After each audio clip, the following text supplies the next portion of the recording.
dan di platform live YouTube tersebut.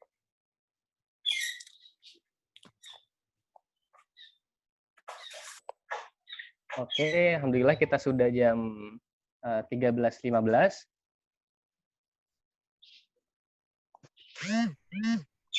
Kan kita mulai.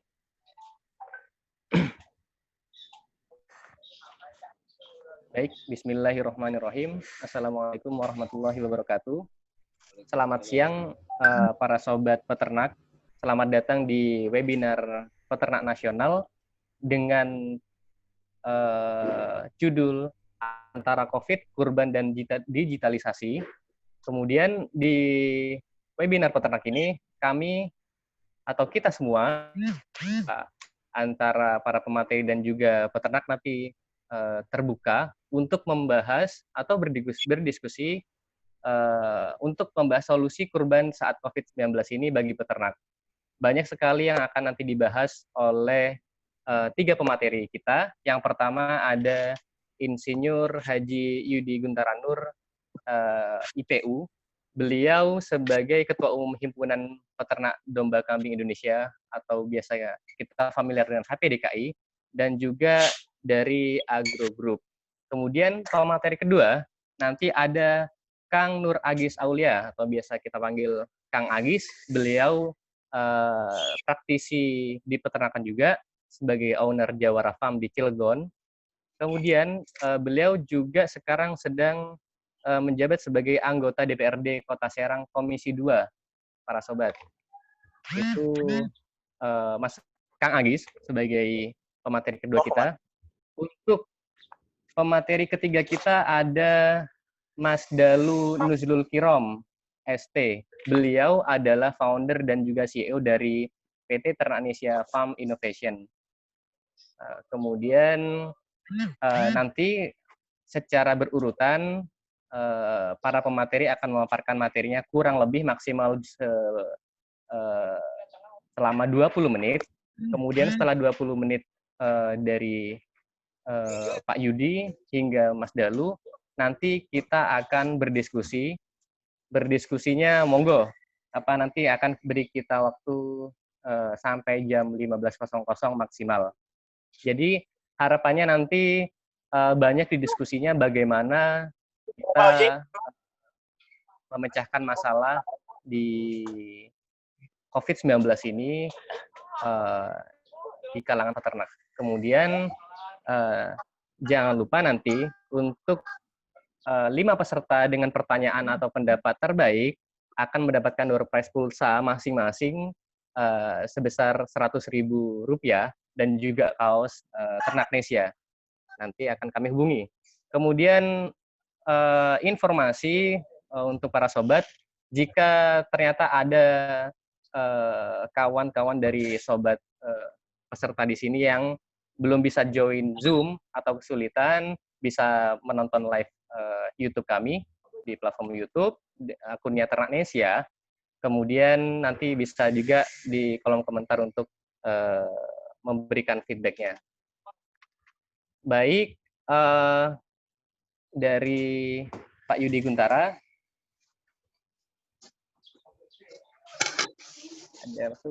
Nanti jika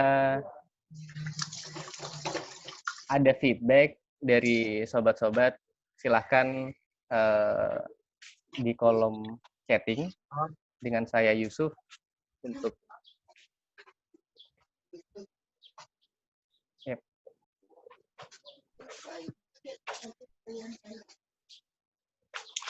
alhamdulillah kita sudah 95 peserta, sobat. Kemudian sekarang ini sedang menunggu Pak Yudi Guntara sebagai pemateri pertama. Terima kasih Pak Moderator, sudah bisa langsung. Baik, selamat datang Pak Yudi Guntara. Alhamdulillah, nanti selanjutnya Pak Yudi Guntara akan menyampaikan beberapa poin yang kurang lebih ada 2 poin besar, yaitu menyampaikan bagaimana kondisi peternak yang terdampak COVID-19 ini, kemudian yang kedua, dan bagaimana resep atau cara versi dari Pak Yudi untuk untuk bertahan di kala pandemi ini. Untuk waktu dan tempat kami persilahkan, Pak. Terima kasih. Saya izin untuk sharing Siap, mangga. masalahnya.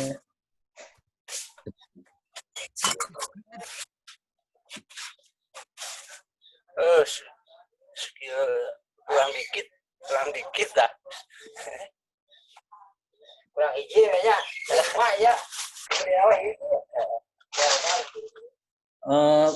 Ini dari Nuryanto ini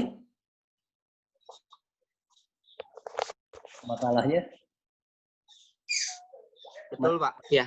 Dari saya aja, yang saya aja. Oh ya, oke Pak.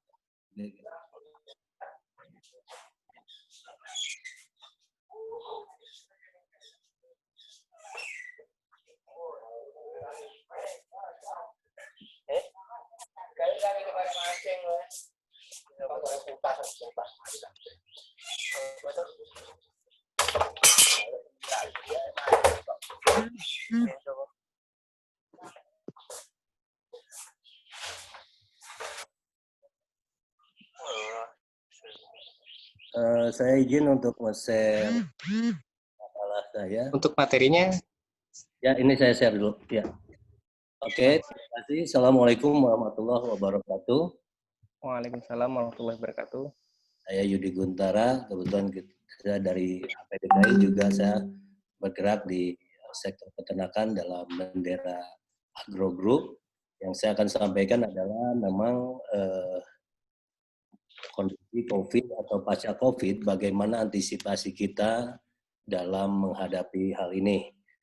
Mungkin ada beberapa serial diskusi yang telah dilaksanakan, ini bisa dikatakan yang keempat, di mana HPDKI beserta para stakeholder peternak domba kambing mencari model daripada bagaimana menyikapi COVID-19 ini, khususnya dalam kegiatan tata niaga, pendistribusian, atau penjualan daripada ternak-ternak kita. Karena kita sadari kalau kita tidak melakukan mitigasi dalam sektor pasar atau tata niaganya, ini dikhawatirkan bahwa ternak-ternak yang diproduksi oleh para peternak di desa-desa, di wilayah-wilayah produsen itu tidak bisa mengalir dan akan berdampak pada masalah ekonomi di para peternak.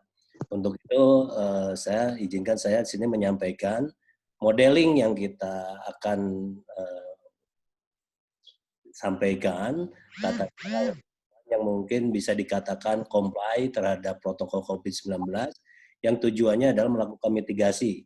Karena kurban ini juga dari sebagian sisi ini beresiko. Karena pada kenyataannya kegiatan kurban yang secara tradisional kita lakukan ini beresiko terhadap penyebaran COVID-19 ini. Terima kasih.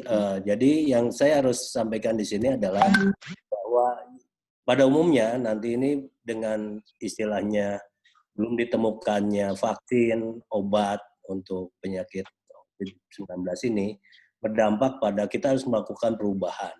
Perubahan ini akan berakibat juga ada perubahan preferensi konsumen.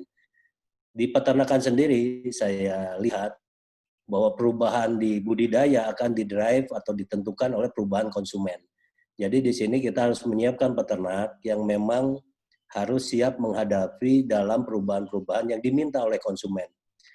Saya mengutip dari satu pendapat mengenai 4 perubahan yang akan sangat besar terjadi pada saat COVID-19 ini belum ada obat atau belum ada vaksinnya, atau bisa dikatakan ini yang disebut kondisi baru yang harus kita hadapi di mana kita harus berdampingan dengan penyakit ini. Satu adalah masyarakat ini akan lebih empatik ya. Kita lihat kemarin di bulan puasa banyak masyarakat yang sangat mau berbagi buka, memberikan sebuah banyak hal yang sifatnya sosial pada orang-orang yang kehilangan kesempatan untuk mencari nafkahnya atau memang terdampak oleh COVID ini.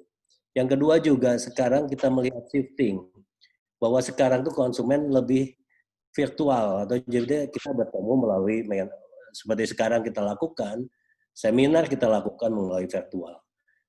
Semua yang saya alami adalah di pasar-pasar becek itu terjadi penurunan dari penjualan, tapi pasar-pasar yang berbasis dengan digital platform atau misalnya marketplace, itu terjadi peningkatan. Di daging sapi demikian, di daging domba kambing juga demikian.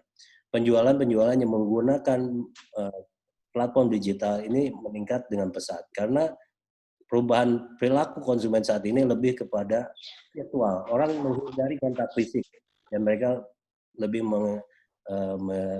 menghindari kontak ini sehingga menggunakan platform digital.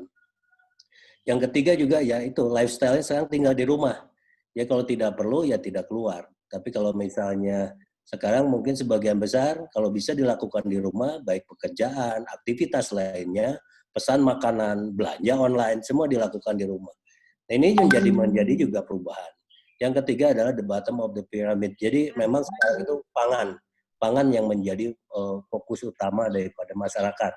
Kegiatan-kegiatan hospitality, ya, berlibur, ya misalnya menggunakan transportasi, kalau ingin berlibur menggunakan pesawat, menggunakan hotel, sekarang kelihatannya memang dampaknya sangat terasa.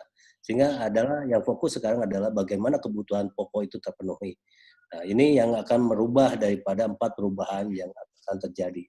Yang akan kami lakukan adalah, di sini adalah kita melakukan kegiatan-kegiatan yang sifatnya keseharian kita, misalnya kita memproduksi daging, memotong ternak, melakukan budidaya ternak, itu masih mengacu pada kondisi-kondisi yang lama. Kadang-kadang kita juga terlambat untuk mengantisipasi, sehingga kekhawatiran kita adalah supply chain daripada produksi peternakan kita ini tidak terkoneksi dengan perubahan di pasar. Misalnya pasar menginginkan sebuah standarisasi hygiene halal. Sekarang dengan online, mereka lebih cenderung ada halal sertifikatnya enggak, ada hygiene sertifikatnya enggak, berapa harganya, mudah didapat enggak, kondisinya sehat atau tidak, dan mereka lakukan itu di rumah. Kalau sekarang kita mengantisipasi produksi para peternak comply dengan keinginan konsumen, itu dikhawatirkan ke depannya ini yang akan comply adalah produk-produk dari peternak luar negeri. Dan ini terjadi. Dengan kondisi sekarang orang lebih cenderung menggunakan produk kecil, ini ternyata produk import jauh lebih tersedia daripada produk lokal. Sehingga kita melakukan terobosan bagaimana bahwa healthy comply dengan protokol COVID ini dan memuaskan konsumen, ini yang harus menjadi jawaban dari sistem produksi kita. Dulunya tidak berubah banyak, tapi dalam aspek tata niaga dan processingnya harus kita mulai berubah. Nah, contoh, dulu kita transaksi, misalnya kita masuk ke hewan kurban, jogrok, kita simpan pinggir jalan. Maaf, dan menggunakan juga modelnya CEO Ternak Nesia, Mas Dalu. Kalau sekarang kurban ya harus tersedia dalam platform digital. Orang cukup di rumah memesan kurban. Namun pertanyaan selanjutnya adalah bagaimana trust yang akan diberikan pada konsumen pada saat dia memesan di rumah, tidak menyaksikan ternaknya, tidak menyaksikan penyembelihannya, mungkin juga tidak menyaksikan pendistribusian dagingnya, mendapatkan satu kepuasan. Nah, ini tentu saja harus disiapkan mekanisme atau alat-alat ukur secara kuantitatif atau terukur, sehingga konsumen itu merupakan atau mendapatkan kepuasan atas sistem yang kita berikan. Mempermudah lalu juga memberikan kepuasan terhadap konsumen. Nah, memotong. Dulu kita lihat memotong itu mungkin 1 ekor domba kambing bisa dilakukan oleh 4 orang. 2 orang ikat, 2 orang megangin, 1 orang memotong. Jadi kadang-kadang crowded. Kalau dengan protokol COVID sekarang udah tidak memungkinkan lagi. Besok pemerintah mungkin memberikan satu himbauan bahwa melakukan kurban harus comply dengan protokol COVID. 1, tidak menimbulkan kerumunan, kedua juga distancing, ketiga juga menggunakan APD, yaitu sarung tangan, lalu juga masker, juga menggunakan alat-alat pengaman diri. Jadi jangan sampai kita juga menularkan ke orang lain melalui ternak atau melalui produk ternak juga dan sebaliknya. Jadi ini yang harus kita rubah, karena kalau ini tetap kita lakukan seperti kemarin, kemungkinan pasar akan merespon negatif. Saya nggak mau ternaknya datang ke rumah, diantar, saya harus potong, saya udah nggak mau. Nanti yang motongnya kumpul-kumpul, bagi dagingnya ngumpul-ngumpul, itu tidak mau. Dan pertemuan pertama HPDKI ini kita sudah bahas mengenai ini. Kita harus memberikan jalan keluar yang comply terhadap protokol COVID, juga comply terhadap hal-hal yang diminta oleh konsumen, halal, hygiene, dan lain sebagainya. Ya, oke. Sampaikan sekarang, semangatnya harus tetap kita sadari bahwa semangat daripada beternak kita itu ya ihsan dalam farming. Jadi good farming practice-nya kita juga harus sesuai, halal dalam pemotongan, hygiene fresh dalam hal pengolahan, juga sekarang harus comply dengan protokol COVID-19. Ini adalah nilai yang harus kita lakukan dalam kurban tahun ini. Ini yang akan kita sampaikan ke konsumen, bahwa kita telah mengacu hal-hal tersebut. Kalau tidak, ini juga kita akan bermasalah menghadapi perubahan-perubahan perilaku dari konsumen yang akan menuntut kita melakukan ini. Oke, lanjut. Nah, saya akan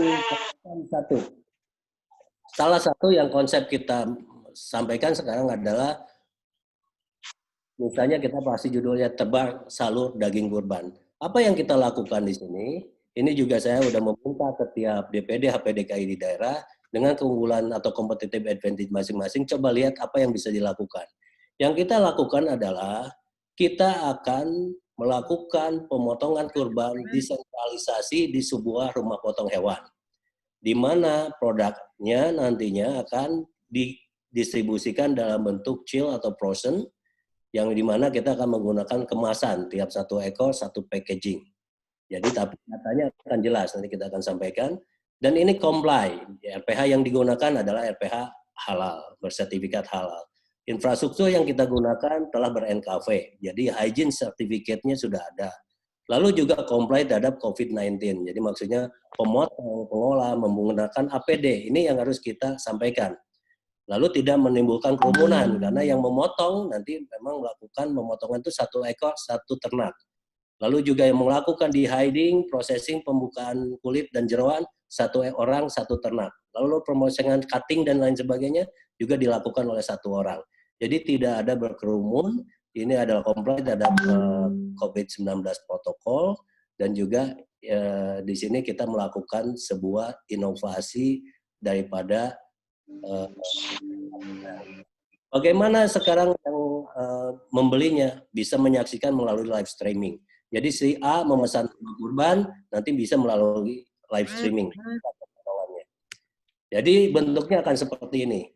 Jadi tebar salur kurban itu adalah dalam box, kondisi kemungkinan bisa frozen atau chill. Karena setelah dipotong, ternak ini akan masuk pada frozen, lalu nanti baru diproses. Memang ada keterlambatan bahwa produk ini tidak akan dilepas pada hari yang sama setelah pemotongan.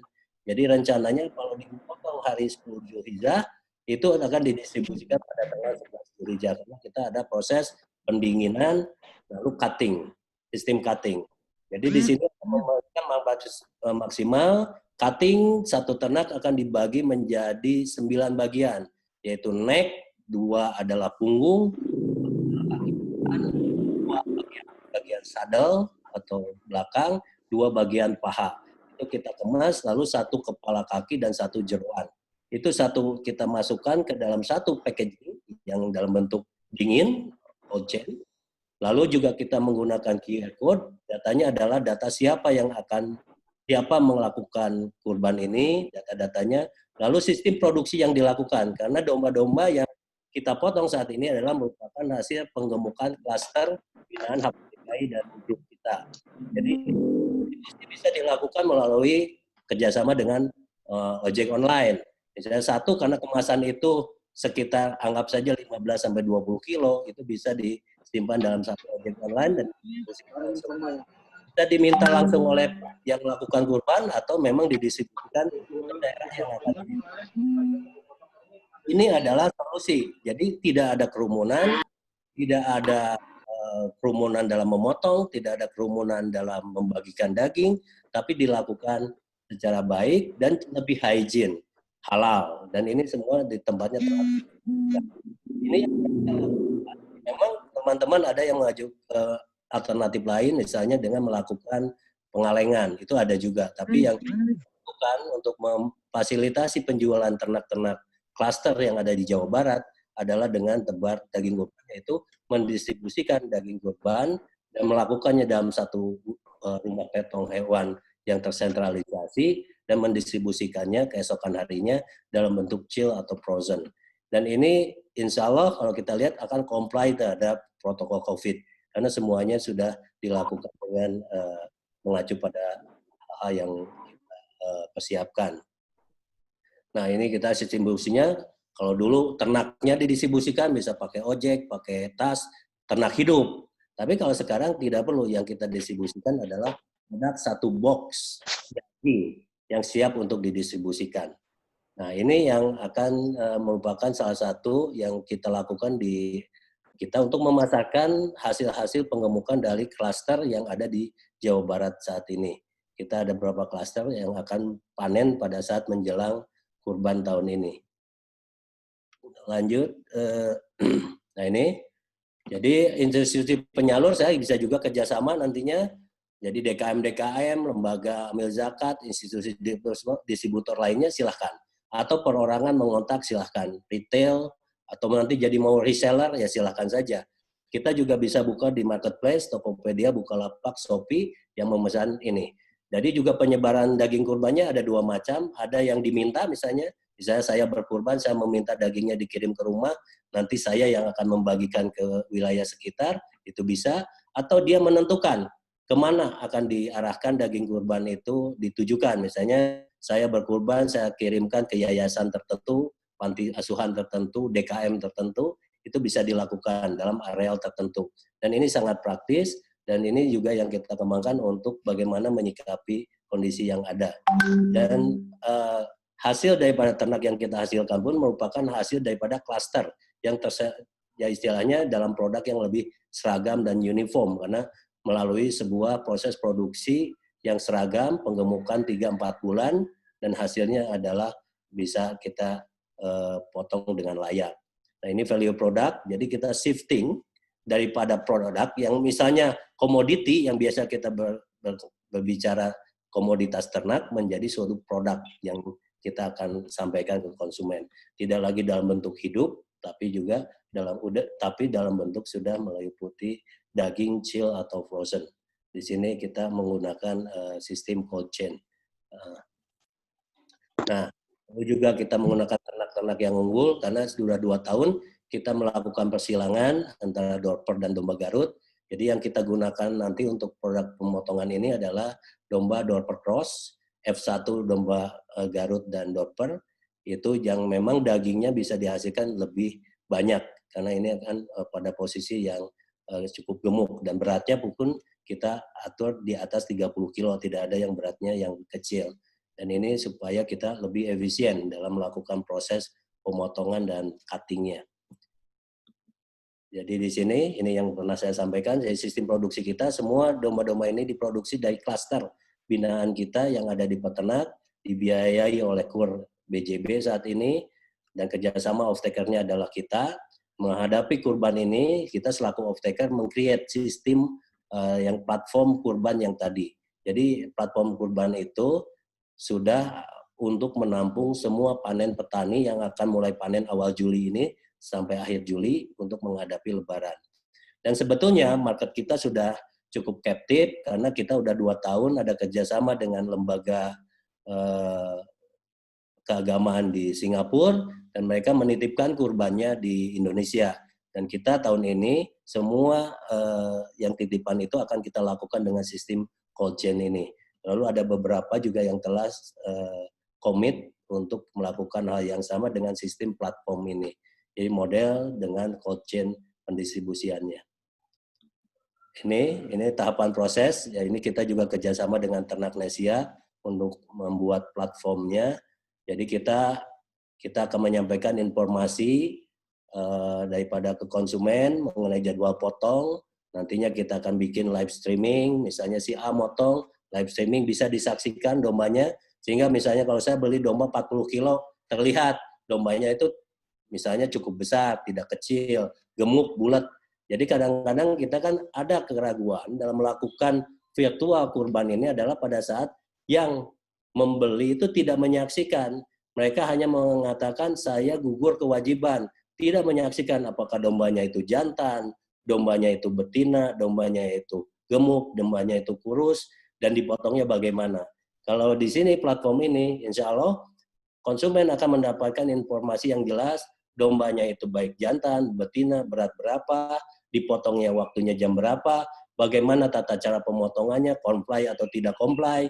Misalnya pemotongnya itu pakai kaos oblong, bisa komplain, tapi kan kita akan dengan prepare dengan APD. Di sini akan terlihat bagaimana karkas itu nanti masuk ke chilling atau memang ke ruang pendingin, setelah itu di cutting, dan besoknya sudah bisa didistribusikan dalam bentuk box. Dan infrastruktur ini kita udah tersedia di grup kita yang kita akan maksimalkan untuk menampung hasil panen daripada peternak-peternak klaster penggemukan yang ada sekarang di Jawa Barat. Oke, mungkin cukup sekian dulu untuk informasi. Jadi salah satu terobosan yang kita lakukan di sini adalah untuk bagaimana kita menghadapi COVID-19 ini adalah melakukan inovasi pemotongan kurban dengan cara mengkombinasikan antara platform digital, lalu juga higienitas, kehalalan, dan infrastruktur pendinginan yang ada, sehingga nantinya ke program ini diharapkan bisa menyelesaikan permasalahan-permasalahan di mana kerumunan, lalu berkumpulnya orang, tidak berjarak, yang memang selalu ada dalam proses kurban, kita bisa minimalisasi dengan konsep ini. Terima kasih. Wassalamualaikum warahmatullahi wabarakatuh. Waalaikumsalam warahmatullahi wabarakatuh. Terima kasih Pak Yudi Guntara atas paparannya. Untuk sobat-sobat peternak lainnya, untuk pertanyaan ataupun tanggapannya nanti kita satukan setelah pemateri ketiga atau setelah Mas Dalu begitu ya. Jadi jika ada pertanyaan silahkan ditampung dulu di kolom chatting begitu. Secara singkat akan saya review untuk materi dari Pak Yudi, yaitu bagaimana kita bertahan di kala pandemi COVID ini dengan rumus atau resepnya Pak Yudi, yaitu melakukan inovasi pemotongan dengan menyesuaikan dari perubahan perilaku konsumen yang akhirnya menghasilkan suatu tatanan baru, yaitu new normal kurban, yang pada akhirnya nanti melalui aspek produksi, distribusi, maupun pemasaran, kita dapat menyesuaikan tantangan ini dengan bagaimana input tantangan terbesarnya, yaitu untuk tuntutan aspek teknologi atau digital, begitu. Oke, terima kasih Pak Yudi Guntara atas paparannya. Nanti kita disatuin di belakang untuk diskusi dari ketiga pemateri tersebut yang akan saya bantu untuk moderatori begitu. Untuk selanjutnya akan ada paparan dari pemateri kedua kita, yaitu Kang Agis selaku owner Jawara Farm di Cilegon, Banten, dan juga anggota DPRD Kota Serang. Untuk Mas Agis, apakah sudah siap? Mangga.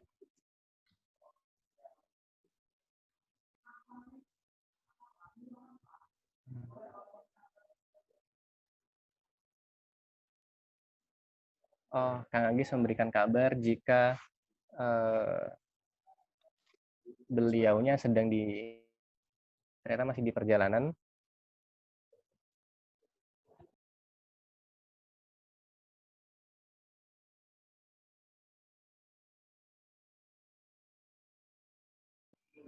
Baik, dikarenakan satu dan lain hal, Kang Agis masih di perjalanan.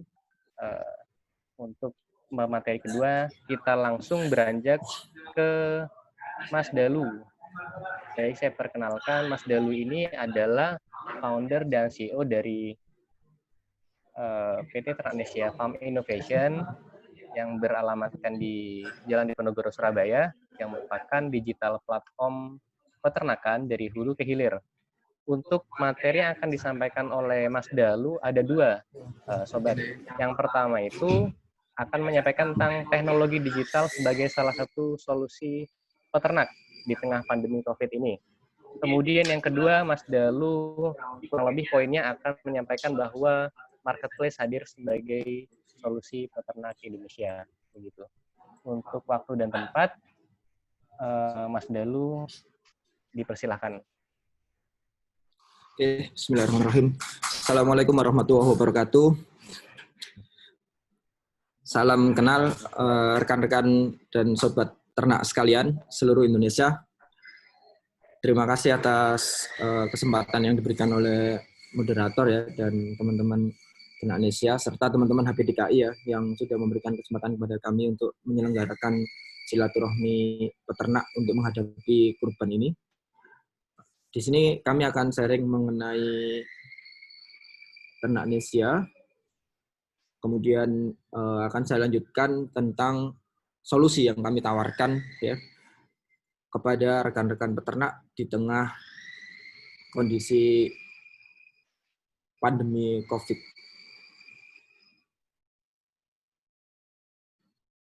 Saya memberi judul Kurban dan Pasar Hewan 4.0. Terima kasih pada Pak Yudi yang sebelumnya sudah memberikan inspirasi kepada kami ya, yang bagaimana beliau beradaptasi terhadap kondisi sekarang yang sebagian solusi dijalankan di perusahaannya barangkali bisa menjadi inspirasi bagi kita semua. Adapun kami mencoba untuk memberikan tanda kutip inspirasi yang lain ya dan solusi berupa platform kepada teman-teman peternak nantinya yang kami ajak untuk bareng-bareng kita kolaborasi ya di platform ini untuk menghadapi situasi kurban seperti tahun ini ya. Sebelumnya kami ingin mengenalkan dulu tentang kami, tentang ternak Indonesia. Ya barangkali tidak semua yang hadir di sini tahu ya dan kenal tentang kami dan saya secara pribadi ya akan diwakili oleh video ini.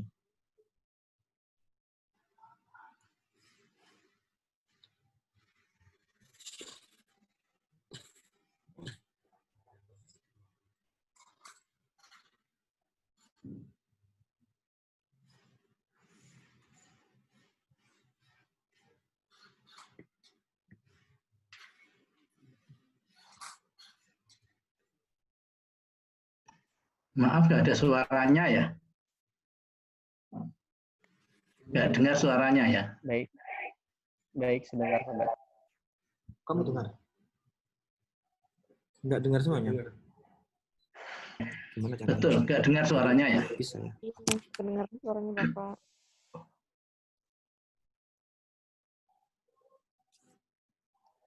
Apa yang terjadi dengan minat anak-anak muda untuk menjadi peternak sekarang ini, Pak? Memang persoalan regenerasi terjadi di seluruh dunia. Dan kita lebih banyak lagi di antara adik-adik semua yang mungkin bercita-cita menjadi petani untuk nggak malu-malu.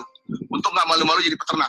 Karena ketahanan pangan itu mungkin salah satu kunci keberhasilan sebuah negara yang tangguh. Ketahanan pangan merupakan salah satu aspek dasar untuk menentukan kesejahteraan suatu negara.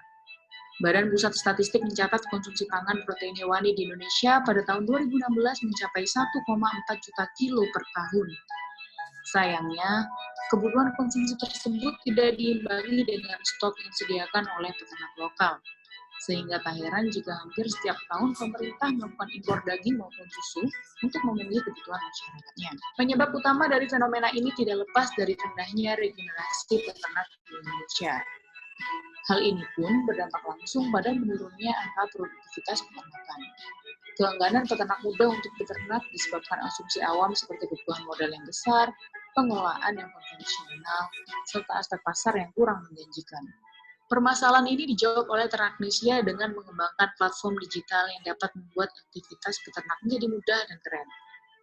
Dalam aplikasi ini, peternak mendapat kemudahan untuk memanajemen peternakan, akses modal, menjual produk hasil ternak baik berupa hewan hidup maupun daging dan susu. Kami berharap hadirnya ternak Indonesia dapat meningkatkan jumlah peternak milenial di Indonesia dan membuka seluas-luasnya peran masyarakat untuk beli dan bela produk hasil peternak lokal, sehingga dapat meningkatkan kesejahteraan peternak Indonesia dan menjaga kestabilan ketahanan pangan Indonesia untuk Indonesia yang berdaulat dan bermartabat.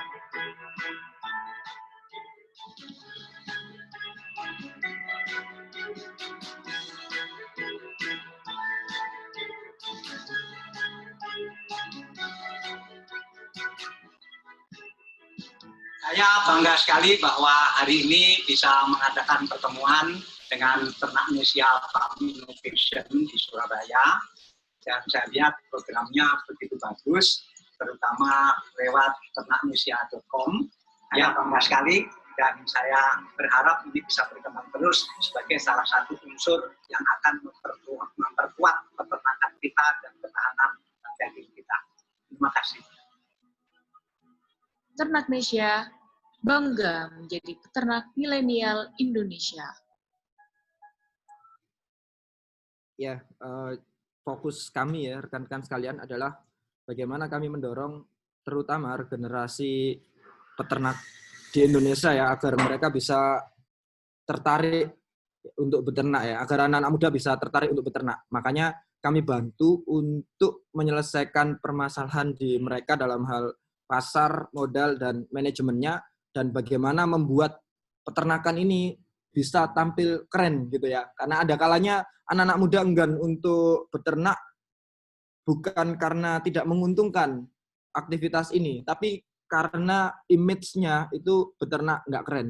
Karenanya dengan apa yang kami, sumber daya yang kami miliki ya, kami coba untuk membuat platform di aspek peternakan agar teman-teman anak-anak muda yang nanti beternak itu bisa menggunakan aplikasi, serta masyarakat juga mulai terbuka gitu ya, terkait platform atau aplikasi yang berhubungan dengan peternakan, baik itu pemasarannya ataupun permodalannya, ya, di mana mereka menjadi buyer atau mereka menjadi investor gitu.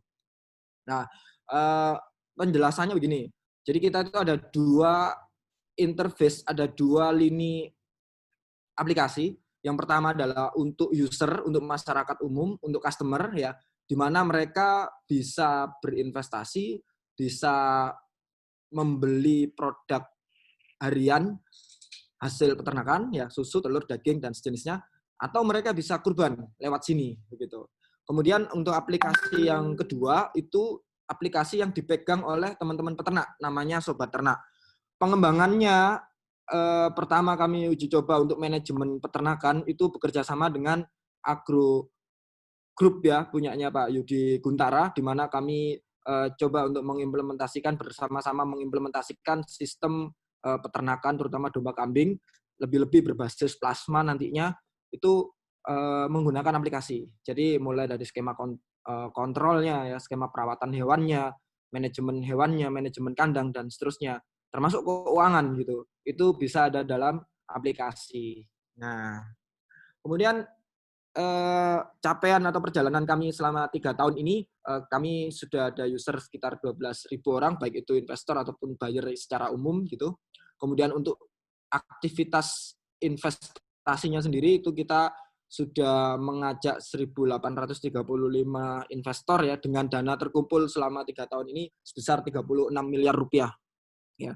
Adapun untuk aktivitas jual belinya sendiri itu kita omset kurbannya sendiri sampai hari ini dan berjalan yaitu ada 20 miliar sejak kami berdiri. Kemudian untuk daily limit ini sekitar setahun 2 tahun setelah kita memunculkan fitur kurban, ada fitur Mart. Mart ini untuk jual beli harian agar aplikasi kita nggak hanya dipakai setahun sekali dalam konteks pasar ya, dalam konteks membantu peternak dalam hal pasar. Maka kita memunculkan Ternak Mart ya, yang itu omsetnya sampai sekarang ada 16,8 miliar. Adapun peternak partner kami yang di sini definisinya adalah mereka yang pernah kami bantu dalam hal permodalan ataupun kami jualkan produknya ya, itu ada 74 peternak partner. Nah, customer kita seluruh Indonesia ada 6.296. Ini konteksnya juga sebagai buyer. Jadi berbeda dengan yang tadi investor ya. Jadi bisa dibilang aktivitas yang kami bantu ya dengan teknologi ini untuk peternak itu ada 3 hal. Yang pertama adalah manajemen peternakan lewat aplikasi tadi Sobat Ternak ya. Yang kedua adalah dalam hal permodalan itu lewat fitur crowdfunding untuk teman-teman masyarakat umum atau investor umum ya. Kemudian yang ketiga adalah menjualkan hasil ternak, hasil panen dari teman-teman, baik yang sifatnya momentual kayak kurban begini ataupun yang sifatnya harian, yang itu masih ada proses di tengahnya ya, misalnya ada penyembelihan gitu. ada proses pengolahan lebih lanjut gitu ya. Nah, itu aktivitas dari Ternak Indonesia. Lantas berkaitan dengan kurban, apa yang kami tawarkan ke teman-teman peternak, nah, itu sesuai dengan tema kali ini ya, antara COVID, digitalisasi, dan kurban. Jadi kami mencoba untuk menyesuaikan diri dengan hadirnya COVID ini ya, untuk menciptakan platform yang membantu teman-teman peternak. Karena tahun sebelumnya sebenarnya kami sudah punya Smart Kurban, tapi konteksnya masih berupa e-commerce. Nah, teman-teman ada bisa membedakan ya e-commerce sama marketplace itu apa. E-commerce itu ya sistemnya ada di kami, yang jualan kami, partner kami itu sebagai partner belakang layar saja, di mana kalau ada pesanan masuknya ke kami, kemudian kami nanti pesan atau beli dari siapa itu back office ya. Adapun yang mau kami munculkan adalah tentang marketplace kurban, di mana nanti teman-teman peternak itu bisa jualan sendiri, khusus kurban ya. Dan nanti pengembangannya akan kami jelaskan. Ini bisa menjadi seperti yang saya jelaskan di judul tadi, pasar hewan 4.0 ke depan, di mana teman-teman bisa melakukan jual beli sendiri nanti, apakah itu pakan atau bakalan. Ya, latar belakangnya terkait dengan COVID, bahwa sekarang pada umumnya pasar hewan ditutup. Ya, kebanyakan pasar hewan ditutup, dan ini akhirnya juga mengurangi aktivitas dari teman-teman peternak untuk jual beli gitu. Yang kedua, daya beli masyarakat turun. Ya. Nah, di sini daya beli ini dipengaruhi oleh beberapa hal ya. Di antaranya adalah si masyarakat mungkin enggan untuk keluar ya, karena adanya protokol COVID gitu. Dia enggan untuk keluar. Artinya daya beli turun ini bukan berarti secara keseluruhan kebutuhan masyarakat ini itu menurun. Enggak ya, bisa jadi caranya atau metodologinya itu bergeser dari yang sebelumnya dilakukan secara konvensional, terus mereka sekarang mager di rumah, gimana caranya tetap bisa melakukan transaksi gitu. Ya, artinya ini bergeser ke digital atau dari rumah mereka bisa melakukan transaksi gitu. Kemudian akses pasar berkurang. Ya, ini otomatis ya, terutama ketika nanti kita bicara soal kurban dan teman-teman peternak mungkin punya kebiasaan buka lapak, sampai detik ini kita tidak tahu kebijakan pemerintah nanti apakah akan tetap memberikan keleluasaan kita untuk membuka lapak tanda kutip secara offline gitu ya, atau malah dibatasi nantinya gitu. Nah, kalau dibatasi inilah yang coba kami jadikan asumsi terburuk sehingga kami memunculkan solusi marketplace ini gitu ya, yakni sebuah program ya yang menjadi jembatan antara pedagang atau peternak dengan pengkurban secara langsung ya, tanpa perlu bertatap muka gitu.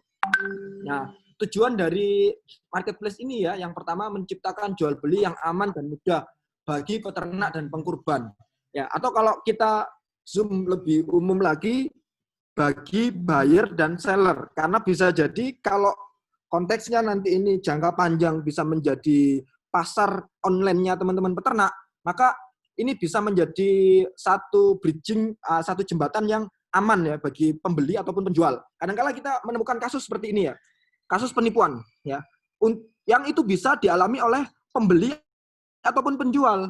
Dalam sudut pandang dialami oleh penjual adalah dia disuruh ngirim barang dulu, ternyata pembayarannya enggak dilakukan atau nggak ditransfer, ya itu kan merugikan si penjual. Begitu pula sebaliknya, pembeli ketika dia disuruh untuk mentransfer dulu, ternyata barang tidak nyampe. Nah, disinilah dibutuhkan adanya platform yang menjembatani itu. Ketika si pembeli ingin beli sesuatu di platform ini, hewan dalam hal ini ya, kurban misalnya, maka dia bayar dulu. Nah, ketika si peternak ini tidak bisa menyediakan atau mengirim dari pesanan si pembeli, maka uangnya akan kembali ke si pembeli. Jadi uangnya si pembeli tetap aman. Tapi ketika transaksinya sudah selesai, maka uangnya akan diarahkan ke penjual gitu. Sehingga penjual juga aman mendapatkan pembayaran yang pasti. Nah, disinilah fungsi pihak ketiga dalam hal ini marketplace ya. Dan itu latar belakang kenapa marketplace muncul.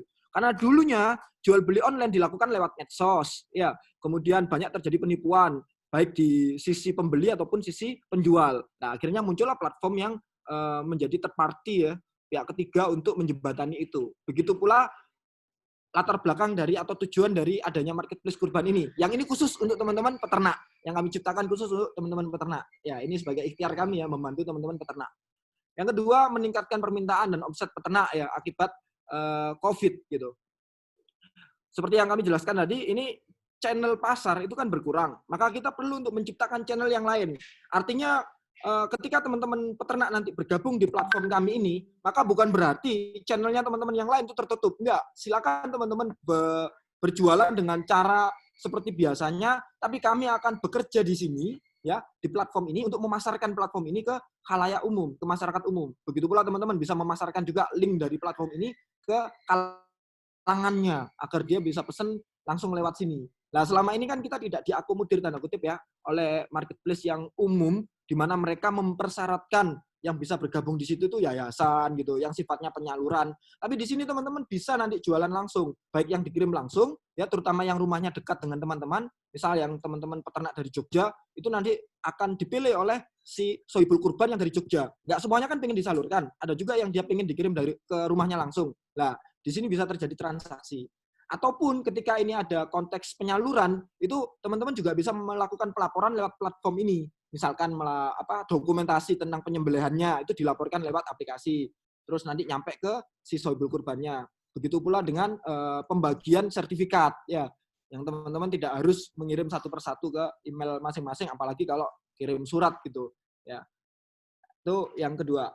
Yang ketiga, mempertemukan langsung peternak dan pengkurban di seluruh Indonesia ya, seperti yang saya jelaskan tadi. Nanti algoritma yang kita jalankan adalah si buyer itu akan ditawarkan ke atau dia akan memilih peternak yang terdekat dengan dia. Nah, maka tugas kami yang awal ini adalah menjaring peternak-peternak yang terpercaya dari seluruh Indonesia, dan kami akan bekerja sama dengan HBTKI.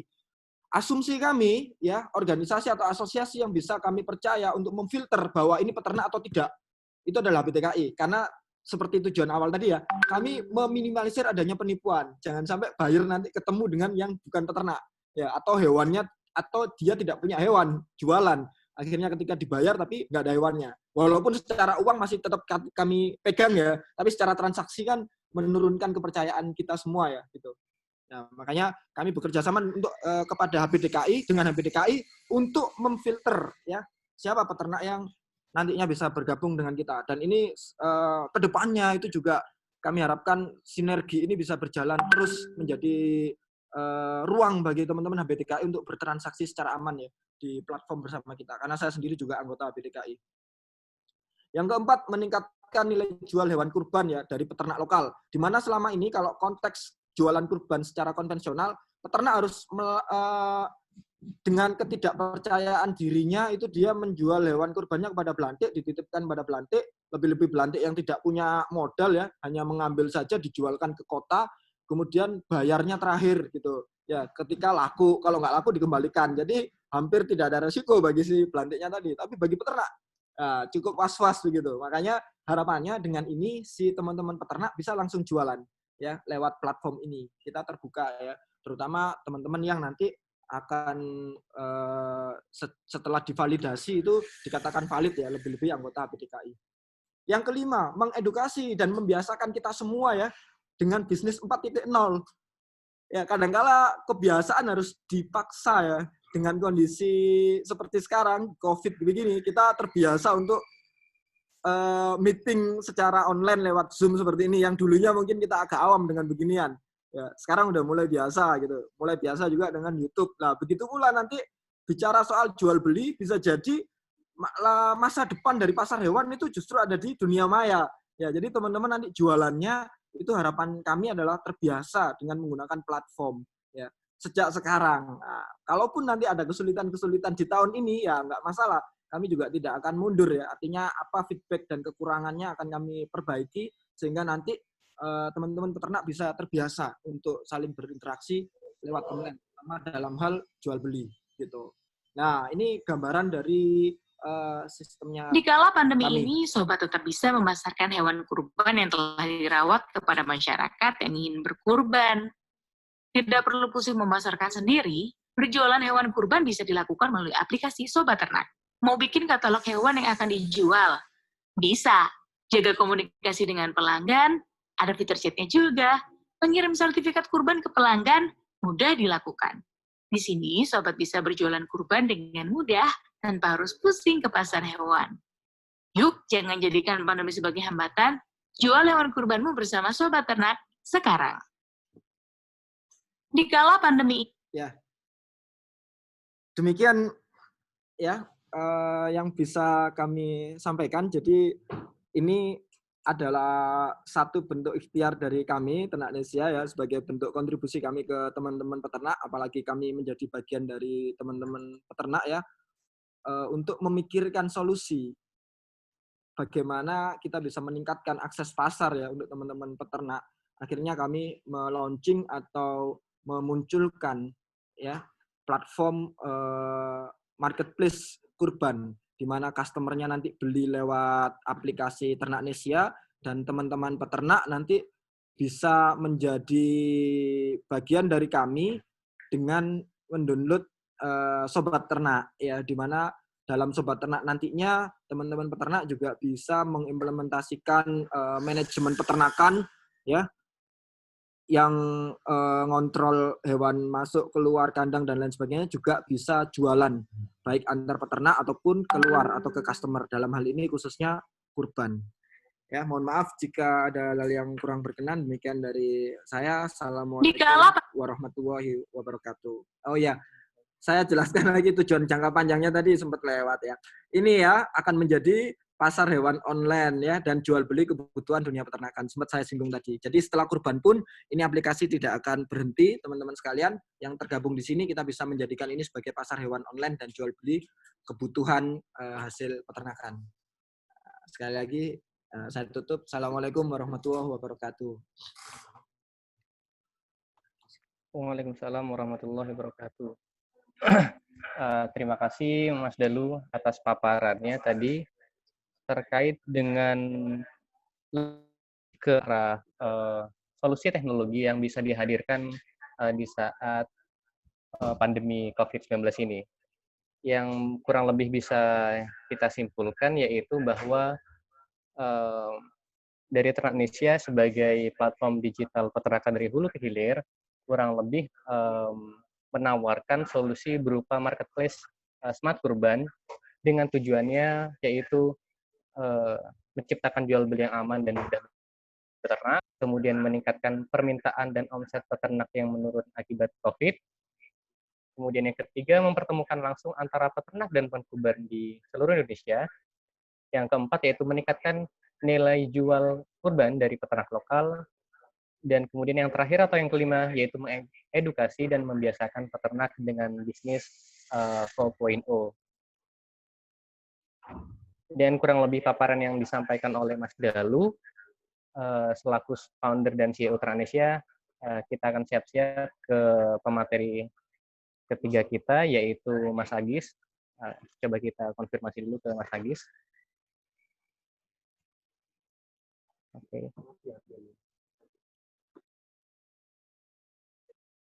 Oke, Mas Agis sepertinya kehilangan kontak dengan panitia.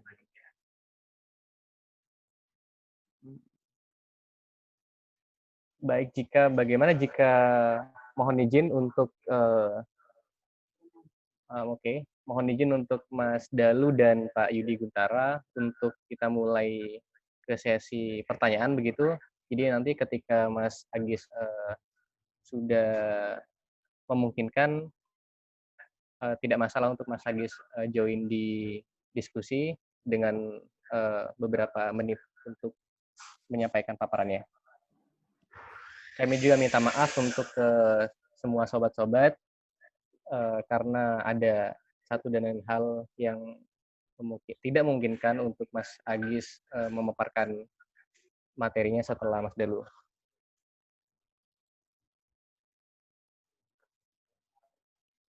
Kemudian untuk sobat-sobat yang tidak bisa join, sekali lagi kami ingatkan bahwa mohon maaf jika ada keterbatasan, jadi monggo silakan untuk cek di link YouTube kami di Ternak Indonesia. Sobat-sobat nanti akan bisa mengikuti jalannya webinar. Baik. Jika kami baca begitu ya di kolom chat untuk pertanyaan-pertanyaannya, ini cukup menarik sebenarnya. Mungkin Pak Yudi dan Mas Dalu bisa saling berpendapat begitu terkait dengan beberapa pertanyaan. Untuk yang pertama, pertanyaan dari Su_MIRZ, yaitu bagaimana strategi menarik konsumen untuk berkurban di tengah kondisi COVID-19 ini. Untuk Pak Yudi Guntara, ada yang bisa disampaikan? Oke, terima kasih. Enggak, Pak. Terima kasih. Ada hikmah dalam kondisi COVID ini. Saya di grup kami ini sebetulnya ada beberapa unit usaha yang memang dalam waktu 3 bulan terakhir ini kita harus melakukan shifting bisnis model. Yang pertama yang kita lakukan, kita ada sharing aja, adalah kita memiliki yang namanya meat shop. Meat shop itu awalnya kan juga kita lihat bahwa konsumen itu tidak terlalu memperhatikan belanja di toko, malah kadang-kadang takut kalau tokonya itu bersih atau tokonya terlalu bagus karena merasa bahwa itu pasti mahal. Jadi orang lebih cenderung misalnya nggak apa-apa ke pasar becek, yang penting ada mereka masih merasa nyaman. Tapi dalam kondisi COVID kemarin semua berubah dengan cepat, dan ini boleh saya katakan sebuah revolusi perubahan perilaku konsumen. Jadi memang perilaku konsumen ini berubah dengan cepat dan revolusioner. Jadi kalau tidak kita bisa ikut dalam perubahan ini, ya ini kita akan menjadi korban daripada perubahan-perubahan ini. Untuk itu kita melakukan shifting. Yang pertama adalah meat shop yang kita comply dengan protokol COVID. Jadi halal. Jadi ada value yang kita jual. Nah, jadi ada value yang kita jual. Kebetulan kita sudah halal certificate, pemotongannya halal, lalu juga meat shop-nya halal, lalu juga kita hygiene certificate, kita telah memiliki supply chain yang berbasis higienitas dengan ada sertifikat NKV. Juga ternak-ternak kita itu, kalau khusus untuk sapi, kita telah melakukan yang namanya audit untuk animal welfare audit. Jadi ada audit untuk kesejahteraan hewan. Nah, ini juga menjadi value. Dulu orang tidak memperhatikan itu. Yang penting mereka berpikir daging murah, sudah aja. Tapi setelah COVID, ini berubah. Mereka sangat jeli mempertanyakan satu masalah value yang mereka akan beli. Apakah halal, hygiene. Lalu ada value-value lainnya. Oh, ini dipeliharanya dengan baik. Itu menjadi value yang harus kita jual sekarang. Karena orang sekarang mengakses semuanya melalui digital platform. Jadi melalui media sosial, digital. Yang kedua adalah media yang harus kita lakukan dengan perubahan konsumen itu adalah mudah diakses. Mudah, baik dengan WA, Instagram, atau misalnya ada YouTube-nya, atau kita punya platform digital lainnya, yang harus kita prepare ke konsumen sehingga konsumen itu mudah. Atas dasar ini, jadi kita telah melakukan shifting yang cukup berhasil, sampai orang membeli daging pun sekarang harus pada distancing, dan alhamdulillah dengan distancing ini bukan omsetnya menjadi turun, malah menjadi banyak orang yang tertarik untuk membeli. Dan ini kita lakukan juga dengan platform digital. Atas pengalaman ini kita merubah, karena kita melakukan beberapa antisipasi, mitigasi untuk kepentingan peternak, untuk kurban. Jadi atas pengalaman kita memitigasi dalam bentuk pemasaran daging, kita melakukan juga mitigasi dalam kurban ini. Karena untuk pendapat saya, kalau kurban ini bermasalah, nantinya akan jadi bottleneck dari pemasaran ternak-ternak dari produksi peternak kita. Nah, apa yang kita jual? Harus kita jual juga. Kalau misalnya sekarang ternak ini dipelihara dengan baik, harus jual. Jadi ada beberapa konsep yang kita bina di HPDKI yang berdasarkan klaster. Klaster itu sudah pasti bibitnya seragam, pemeliharanya seragam, peternaknya pun terlatih. Itu harus kita jual sebagai value daripada ternaknya ini dipelihara dengan baik. Yang tadi kita sampaikan adalah ihsan prosedurnya, bahwa beternaknya secara ihsan. Itu harus kita jual. Tapi bagaimana? Tapi kita tidak menjual janji. Kita harus terpapa bahwa ini dilakukan dengan benar. Nah, itu harus diinformasikan. Yang kedua, kalau kita misalnya melakukan halal pemotongan, ya sekarang pertanyaannya, memang kita akui untuk ruminansia kecil, fasilitas pemotongan ini sangat terbatas. pemerintah kelihatannya kurang memperhatikan pemotongan untuk ternak ruminansia kecil. Ya, kalau kita mencari rumah potong hewan berakreditasi halal, itu memang akan sulit. Kita sendiri, grup kita punya rumah potong hewan halal, kita membangun sendiri RPH-nya dalam rangka mendapatkan produk yang bersertifikat halal. Tapi minimal nih, saya yakin pemotongan itu adalah berbasis secara syariat halal. Tapi juga perlu ada standarisasi. Contohnya, baiknya setiap pemotong itu dilatih dulu lah sama juleha. Yang melakukan pemotongan itu mempunyai sertifikasi juru sembelih halal. Kalau dulu kita pelatihan, kita memanggil juleha itu datang untuk melakukan pelatihan. Dan ini bisa kita sampaikan bahwa pemotong kita minimal terlatih.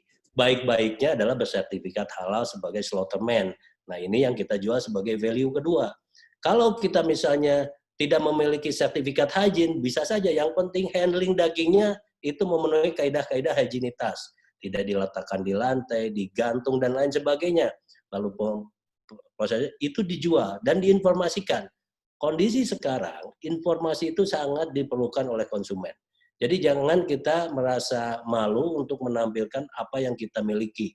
Jadi sekarang harus disampaikan. Syukur-syukur itu bentuknya dalam sertifikasi, karena itu lebih meyakinkan konsumen untuk mempercayai bahwa produk kita adalah ya bukan abal-abal, tapi betul-betul dilakukan dengan benar. Nah, ini aja trik-trik yang harus kita lakukan. Ya kita khawatir ini perubahan konsumen ini nyampe ke dalam masa kurban ini. Yang harus kita perhatikan juga, middle class income kita itu memang terdampak. Sebagian terdampak daya belinya, karena mereka akan saving, akan biayakan untuk atau saving nabung untuk membeli kebutuhan pokok. Kurban mungkin kebutuhan sunnah, jadi mereka tidak terlalu. Tapi ada kelompok masyarakat yang tetap masih memiliki daya beli dan jumlahnya cukup banyak di Indonesia. Kita harus hati-hati dan orang-orang ini adalah sangat concern dengan kondisi-kondisi sekarang. Oh, saya ingin tidak berkerumun, saya ingin mudah. Platform digital itu salah satu solusi. Saya lihat platform marketplace lalu beberapa platform digital masih bagus dalam kondisi mereka adalah penjualannya. Berarti ada kelompok masyarakat memiliki daya beli yang masih belanja sekarang, baik pun makanan atau produk-produk kesehatan, produk-produk kebutuhan rumah tangga melalui platform digital. Nah, ini yang harus kita hati-hati karena mereka itu akan sangat detail menanyakan. Jadi kelompok-kelompok orang yang asal gugurnya kewajiban dan nggak mau tahu, misalnya saya kurban dengan harga paling murah, yang penting gugur kewajiban saya kurban, tapi nggak pernah jelas lembaganya juga, misalnya nggak jelas, ternaknya juga nggak jelas, distribusikan di mana dengan jelas, ini akan jadi bermasalah karena orang-orang ini mungkin lebih banyak ke saving sekarang, tidak melakukan kurban.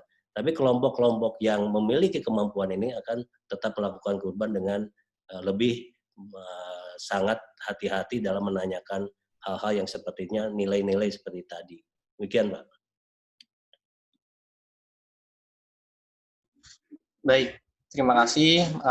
Kurang lebih jawaban yang disampaikan atau tanggapan yang disampaikan oleh Pak Yudi terkait pertanyaan bagaimana menarik konsumen untuk berkurban di tengah kondisi COVID ini dari @Zu_Mirza. Kemudian untuk Mas Dalu, ada yang disampaikan terkait pertanyaan tersebut? Mangga.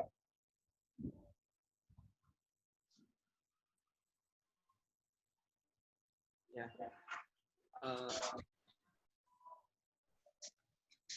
Sebenarnya tadi pertanyaannya diarahkan ke Pak Yudi ya. Cuman ya, kalau dari kami ya sudut pandangnya kami gitu. Sudut pandangnya dari Ternak Nesia selaku platform ya, maka kami mengarahkannya adalah bagaimana teman-teman peternak itu sejak sekarang udah mulai terbiasa dengan digital gitu. Karena terus terang ketika dimunculkan data oleh Nielsen ya mengenai beberapa produk atau bisnis yang mengalami penurunan, itu justru mereka-mereka yang bergeser ke arah digital itu mengalami kenaikan. Apalagi kalau berkaitan dengan kebutuhan pangan gitu ya. Termasuk apa yang kami alami. Jadi selama sejak COVID terjadi sampai sekarang itu kami langsung melakukan skema new normal ya terhadap kantor kami, melakukan protokol COVID tetap masuk, bahkan kami juga harus menambah SDM gitu untuk melayani permintaan customer. Nah, berkaitan dengan kurban sendiri, pada akhirnya kami tidak memunculkan solusi untuk perusahaan kami sendiri, tapi kami mencoba untuk berkontribusi kepada teman-teman peternak, di mana kami sebagai anggota HPDKI juga, agar solusi yang kami tawarkan itu juga menjadi solusi dari teman-teman peternak. Ya. Terus juga tidak jangka pendek di kurban ini saja, tapi nanti jangka panjang, di mana penggantinya tanda kutip ya pasar hewan nanti itu ada di online. Nah, maka inilah yang bisa kami munculkan. Kemudian ketika nanti teman-teman peternak itu sudah bisa bergabung dengan platform online dan terbiasa untuk online, maka dengan sendirinya mereka akan membiasakan diri untuk bertransaksi secara online. Yang pertama dari segi kualitas gitu, apakah nanti mereka bisa memenuhi ekspektasi dari customer ya, karena jual belinya online, harapannya nanti real di lapangannya itu sesuai dengan apa yang dijanjikan. Nah, ini teman-teman akan dibiasakan gitu untuk menjaga kualitas. Pada akhirnya seperti itu. Kemudian pelayanan ya. Kemudian juga kita akan terjadi perubahan lagi nanti, terjadi keterbukaan informasi harga. Nah, yang ini juga mungkin akan ada muncul regulasi dari HPDKI selaku asosiasi untuk mengatur itu. Kenapa? Karena semua sudah dibuka. Ketika nanti platform ini menjadi platform bersama, itu di bayangan kami ya, satu perubahan-perubahan jika teman-teman peternak itu sudah mulai membiasakan diri untuk online dan khususnya memanfaatkan platform yang kami kembangkan. Ya, jadi kebiasaan-kebiasaan yang tadi sebagian disebutkan oleh Pak Yudi terkait standarisasi dan macam-macamnya itu akan tanda kutip dipaksa gitu, karena teman-teman akan dihadapkan pada persaingan bebas ya, di mana customer berhak untuk memilih saya belinya dari mana gitu, yang pelayanan terbaik, kualitas terbaik, kemudian harga yang terbaik, yang itu akan distandarisasi bisa jadi begitu ya. Jadi dari sudut pandang solusi saya seperti itu. Kalau untuk lainnya tentu sudah dijelaskan oleh Pak Yudi secara komprehensif tadi. Terima kasih. Baik, terima kasih Mas Dalu atas paparannya untuk pertanyaan tersebut. Kemudian dari kami membuka kesempatan untuk sobat-sobat yang lain jika ingin berpendapat, maka silakan raise hand atau angkat tangan, maka akan kami respon untuk masuk ke dalam diskusi bersama dengan Pak Yudi dan juga Mas Dalu. Monggo silakan jika ada yang berpendapat.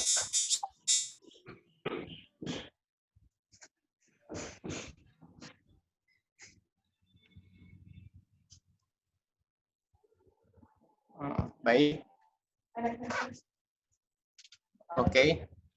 Jika tidak ada, maka kita baik. Jika tidak ada yang untuk masuk, maka kita beranjak ke pertanyaan selanjutnya. Pertanyaan ini untuk Mas Dalu. Pertanyaannya adalah dari Zahra Salma, apakah aplikasi tersebut dapat dioperasikan oleh peternak pedesaan? Mas Dalu, dan dengan tantangannya begitu, silakan Mas Dalu sampaikan. Oke. Jadi untuk pergeseran kita ke digital ya, pada hakikatnya bisa dipakai oleh siapapun dengan syarat ada internet gitu. Jadi konteksnya kalau bicara soal produk di sini kan ngomongnya produk ternak beragam dan lain sebagainya, itu bukan menjadi masalah. Nanti akan menjadi subproduk saja seperti itu jual belinya gitu ya. Cuma sekarang ini kita uji coba di kurban dulu, di mana nanti produknya berkaitan dengan hewan kurban. Ya, pada pengembangannya nanti ya ini hanya perbedaan produk saja, apapun bisa dijual di situ. Tapi syarat utamanya sebenarnya justru adalah jaringan internet ya. Namun kalau kita melihat pengembangan planning dari negara kita ya, dari pemerintah, insya Allah semua desa itu akan bisa dijangkau oleh internet ya. Sederhananya teman-teman kalau sekarang bisa gabung di sini, artinya di tempatnya teman-teman juga ada internet atau ada jaringan lah ya, ada sinyal lah gitu. Kemudian yang kedua adalah pembiasaan dari si usernya sendiri, si peternaknya sendiri untuk bisa menggunakan aplikasinya ini. Jadi kalau dia bisa menggunakan aplikasinya, ya itu bisa dipakai oleh dia dan lingkungannya dia. Ya, terus apakah rumit? Ya semampang teman-teman bisa mengikuti Zoom ini, ya, atau bahkan bisa WA-an, mendaftarkan WA, kemudian ikut WA-an, share gambar, apalagi ada juga yang jadi YouTubers ya teman-teman peternak. Saya kira pasti juga akan bisa menggunakan aplikasi-aplikasi lain. Tinggal nanti sosialisasinya itu akan kita lakukan bersama ya, terutama dari kami ke teman-teman. Ada forum khusus gitu untuk teman-teman yang nanti tergabung. Saya kira itu jawabannya. Baik, terima kasih Mas Dalu atas paparannya. Kemudian yang akhirnya nanti teman-teman peternak sobat, kami informasikan bahwa untuk informasi bagaimana cara bergabung dan teknis penggunaan dari aplikasi, nanti untuk selanjutnya kami informasikan melalui grup WA Zoom yang tadi sudah kita banyak informasi di situ dari materi dan lain-lain. Maka di situ nanti akan ada penjaringan untuk sobat-sobat yang berminat untuk bergabung di marketplace begitu. Kurang lebih itu yang dapat kami sampaikan di terkait dengan aplikasi ini. Kemudian untuk pertanyaan selanjutnya ini dari Haji Dani Erwaluya SD. Mungkin ini terkait dengan isu terkini ya, yaitu apakah dengan pembatalan haji 1441 Hijriah atau 2020 ini berpengaruh terhadap momen kurban terkait minatnya begitu. Mungkin untuk Pak Yudi bisa memberikan tanggapannya, enggak? Ya intinya kalau kita melihat sekarang yang berhaji, memang sudah ada pengumuman pemerintah untuk pembatalan haji. Yang intinya saya sampaikan adalah bahwa sebetulnya yang berangkat haji itu sudah memiliki daya beli, dan biasanya mereka udah ada saving untuk melakukan baik itu kurban atau membayar dam di tanah suci dalam bentuk membeli hewan ternak biasanya di sana. Justru ini ada peluang pada saat kita haji memang dibatalkan keberangkatannya, jadi ada kemungkinan saving ini yang bisa digunakan untuk berkurban di tanah air. Apalagi telah kita sampaikan bahwa dengan adanya perubahan perilaku konsumen, sekarang konsumen kan kita itu lebih sosial, lebih empatik, lebih religius. Jadi saya melihat ini peluang bahwa ada jadi sekelompok masyarakat yang memiliki kemampuan dan telah menyiapkan atau saving untuk melakukan kurban, biasanya dilakukan pada saat berhaji atau membayar dam, itu yang akan disalurkan di dalam negeri. Ini sama seperti kasus pengalaman kami tahun ini dengan Singapura. Sebetulnya kami berencana untuk melakukan ekspor ternak hidup untuk memenuhi kebutuhan kurban di Singapura. Jadi kita telah melakukan traceability segala macam, compliance untuk ternak kita bisa dikirim ke Singapura. Namun Singapura melakukan pembatasan atau bisa juga kan lockdown juga. Jadi kegiatan kurban di negara Singapura itu ditiadakan. Tahun ini ditiadakan. Jadi tidak ada masjid-masjid yang boleh melakukan ibadah kurban. Dampaknya adalah yang ingin berkurban sekarang mengalihkan pelaksanaan kurbannya ke negara yang memungkinkan. Salah satunya adalah masuk ke Indonesia. Kita sudah menerima beberapa pesanan dari negara tetangga untuk dilakukan kurban akibat dampak tidak adanya kurban di negara Singapura. Jadi seperti itu. Sama juga dengan haji, jadi ada namanya market yang muncul akibat dibatalkannya haji. Jadi ini harus dihadapi juga oleh kawan-kawan, ada memang menjadi sebuah peluang untuk kita bisa tangkap sebagai market opportunity ya di yang kurban sekarang ini. Ya. Baik, Terima kasih Pak Yudi tanggapannya dari pertanyaan ini. Untuk Mas Dalu, ada tanggapan Mas dari pertanyaan ini? Monggo. Ya, pada hakikatnya sama ya, di mana kita setelah mendapatkan kabar bahwa haji dari Indonesia tidak berangkat atau dari Saudi sementara ini belum ada kejelasan tentang boleh tidaknya haji di sana, maka ini menjadi peluang bagi kita ya, kabar positif atau angin segar di tengah-tengah kita khawatir mengenai daya beli masyarakat yang turun. Kita tanda kutip ketambahan calon customer, yakni para calon jamaah haji yang tidak berangkat ke sana. Yang asumsi kita, mereka yang berhaji itu adalah orang-orang yang satu muslim taat gitu ya, yang mereka akan menjalankan ibadah sunnah ya, apalagi sunnah yang dianjurkan. Jadi konteks kurban, insya Allah mereka yang jumlahnya ratusan ribu orang yang tidak berangkat haji tadi, insya Allah di tanah air itu mereka akan berkurban. Ya. Yang kedua, mereka daya beli masyarakatnya tinggi, daya belinya tinggi. Ya, jadi itu juga menegaskan bahwa insya Allah mereka akan berkurban. Artinya jika ada angka yang turun ya dari kelas menengah bawah yang dulunya punya semangat berkurban tapi tahun ini dia mau saving ke hal yang lain sehingga tidak berkurban, maka kita ketambahan masyarakat yang harusnya berkurban di Saudi sana yang ratusan ribu orang atau ratusan ribu ekor nanti ekivalensinya itu bisa kurban di sini. Maka ini harus kita tangkap ya teman-teman sekalian terhadap keberadaan mereka. Ya, tinggal nanti channelnya ini kita akan menunggu dari kebijakan pemerintah mengenai skema kurban di tahun ini ya yang berkaitan dengan buka lapak ataupun proses penyembelihan dan sebagainya. Itu aturannya akan bagaimana gitu. Tapi yang jelas kami menciptakan platform marketplace ini itu keluar dari aturan itu, dalam artian apapun aturannya nanti itu tidak akan mengganggu ya proses jual beli kita yang secara online. Bahkan sebagai bocoran, salah satu channel yang akan kami gandeng nantinya adalah teman-teman travel umroh haji, di mana mereka saat ini tidak bisa ada bisnis tanda kutip ya untuk memberangkatkan, maka beberapa segmen customernya itu akan kami berikan informasi ya mengenai kurban ini, atau mereka akan kami jadikan partner strategis ya untuk menjadi channel market agar bisa membantu memasarkan platform ini gitu. Itu tambahan dari saya, Mas Yusuf. Baik, terima kasih Mas Dalu tanggapannya dari pertanyaan tersebut.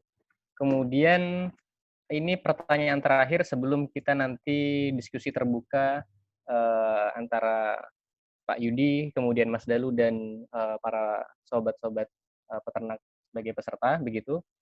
Untuk pertanyaan terakhir ini untuk Mas Dalu dan Pak Yudi, mungkin nanti yang setelah Mas Dalu.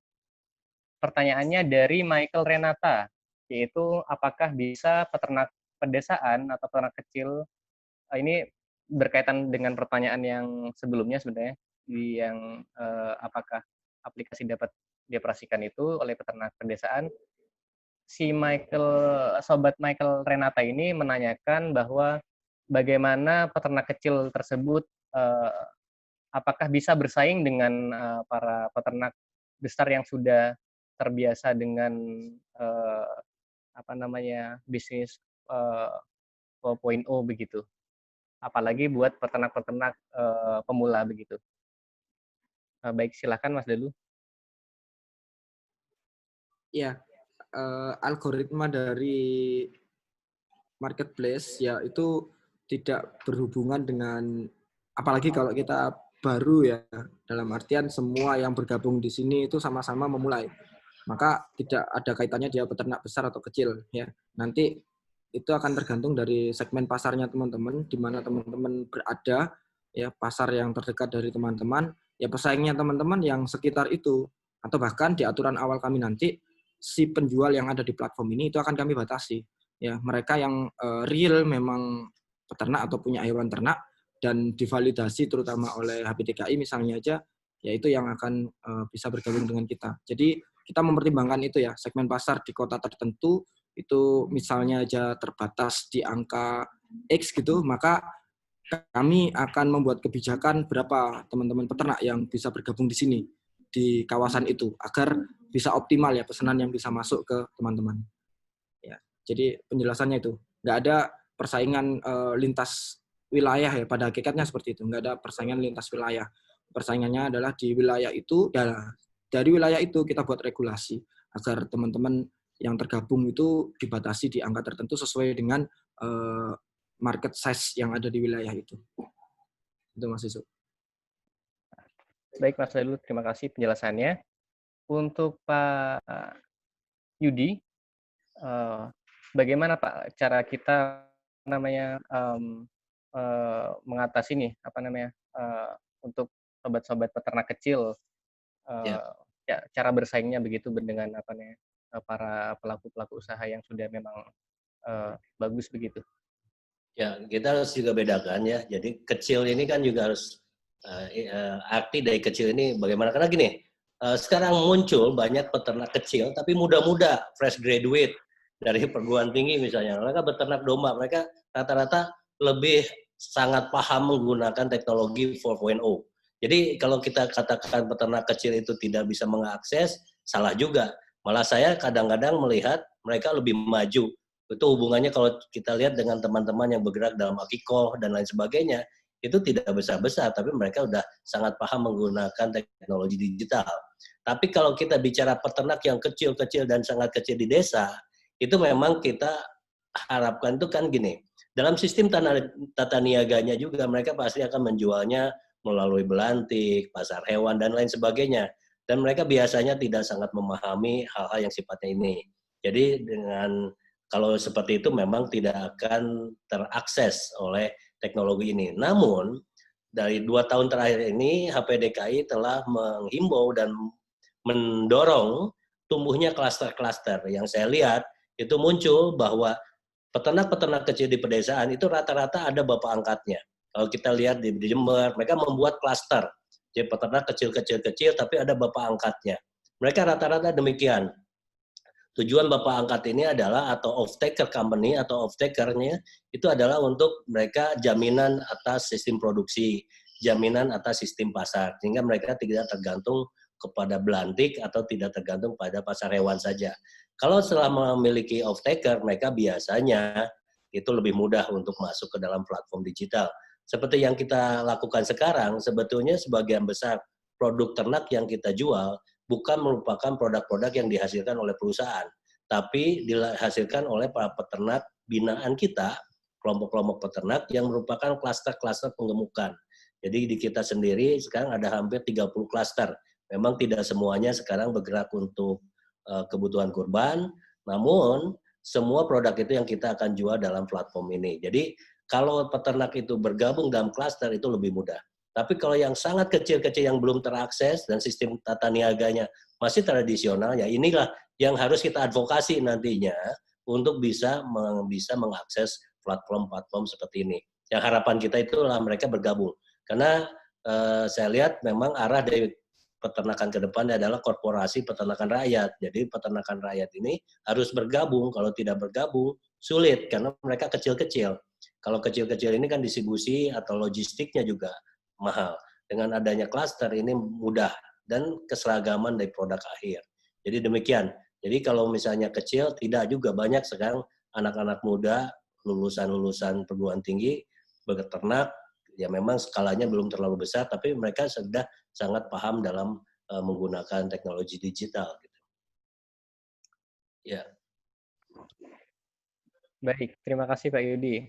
Dan juga sebenarnya kita juga harus selalu meningkatkan rasa kepercayaan diri bahwa tidak ada semacam klaster peternak kecil ataupun peternak pemula seperti saya dan kawan-kawan seusia saya, bahwa sarjana peternakan maupun para pelaku peternakan muda begitu ya. Terima kasih Pak Yudi.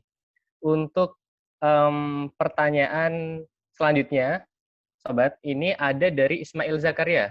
Pertanyaannya, apa dan bagaimana regulasi dari DPRD maupun kebijakan dari pemerintah terkait kondisi kurban saat COVID-19 ini. Mungkin Pak Yudi pertama untuk menanggapi, mangga. Regulasi dan kebijakan begitu, Pak. Ya, ini memang kita kalau memasuki dunia digital ini kita akhirnya sekarang saya lihat masih agak sedikit, mohon maaf ya, liar. Saya bisa katakan liar. Saya memantau dalam digital platform ini liar. Jadi tidak ada kejelasan apa spesifikasinya, apa jenis yang digunakan. Misalnya contoh ternak, mohon maaf saya gunakan. Kalau kita lihat platform yang ada platform yang jual kurban dari mulai harga 1.100.000 paling murah. Padahal kita pelaku saja bingung. Ada nggak katanya harga domba semurah itu gitu. Lalu bersikeras bahwa itu adalah hewan jantan. Pertanyaannya, siapa yang melakukan bahwa evaluasi bahwa yang dipotong adalah hewan jantan cukup umur untuk kurban? Tidak ada. Tidak ada. Nah, disinilah perang agak sedikit kalau katakan liar dalam platform digital. Ini belum ada. Saya di platform digital misalnya kalau di marketplace daging sapi, Pak. Kalau daging sapi baca ada daging tenderloin dari harga 90.000 sampai 180.000 dan dijual sama-sama. Bingung juga. Tapi kalau segmentasinya nanti terbentuk, kayak kita misalnya, sekarang saya jual jenis daging tertentu bisa 2 kali lipat di marketplace tertentu. Tapi ada yang beli karena mereka menanyakan halalnya gimana, hygiene-nya segala. Tapi kalau yang murah itu ditanya masalah higienitas, NKV, halal sertifikat dan lainnya, mungkin mereka juga belum tentu bisa, tapi mereka hanya menjual saja. Nah ini memang terjadi saat ini, dan ini yang disebut namanya nantinya jadi asymmetric information. Jadi ada perang harga yang tidak adil antara orang yang melakukan dengan benar dan juga ada yang fraud ya, jadi melakukannya dengan kurang amanah. Atau menggunakan misalnya perbedaan tempat aja itu akan berbeda. Misalnya Mas Dalu melakukan kurban di Surabaya dan kita melakukan kurban di Bandung, dalam hal harga pasti berbeda. Tapi dengan platform digital, orang Bandung bisa berkurban di Surabaya misalnya. Itu tidak masalah selama itu adalah perbedaan yang wajar karena memang platform digital ini bisa atau kegiatan kurbannya dilakukan di pusat hewan ternak itu ada, karena kalau ternak misalnya Jawa Timur lebih murah dari Jawa Barat, itu tidak masalah. Tapi kalau kita harus menyampaikan bahwa dipotongnya ini di Jawa Timur sehingga harganya relatif lebih murah. Ini dipotongnya di Jawa Barat sehingga harganya relatif tinggi, karena memang sebegitulah saat ini sistem tata niaga ternak kita. Tapi kalau tidak terbuka, ini bisa jadi kacau. Orang Jawa Barat menyaingi Jawa Timur, harganya disamakan. Jenis ternaknya apa? Nah ini yang menjadi pertanyaan nantinya. Nah untuk itu, memang ke depannya perlu regulasi. Tapi sekarang karena regulasi itu belum masuk, pemerintah belum masuk, saya juga kemarin dengan Tanihub diskusi. Memang ke depannya ini jangan hanya marketplace Mas Dalu ya, jangan, tapi lebih banyak platform, ada misalnya sampai blockchain lah, sehingga memeliharanya pun ada keyakinan bahwa ini benar dipeliharanya. Kalau marketplace nantinya kan jualan aja. Memang mudah, gampang, tapi ke depannya kita harus bentuk satu sistem yang lebih komprehensif. Seperti misalnya sampai petaninya pun ada standarisasi pembinaan peternaknya, sehingga konsumen ini diedukasi. Yang kita lakukan adalah edukasi. Nah sekarang karena regulasi ini belum ada, kita dari aspek organisasi profesi melakukan edukasi. Intinya warning, kalau jual terlalu murah, hati-hati, jangan sampai yaitu abal-abal juga.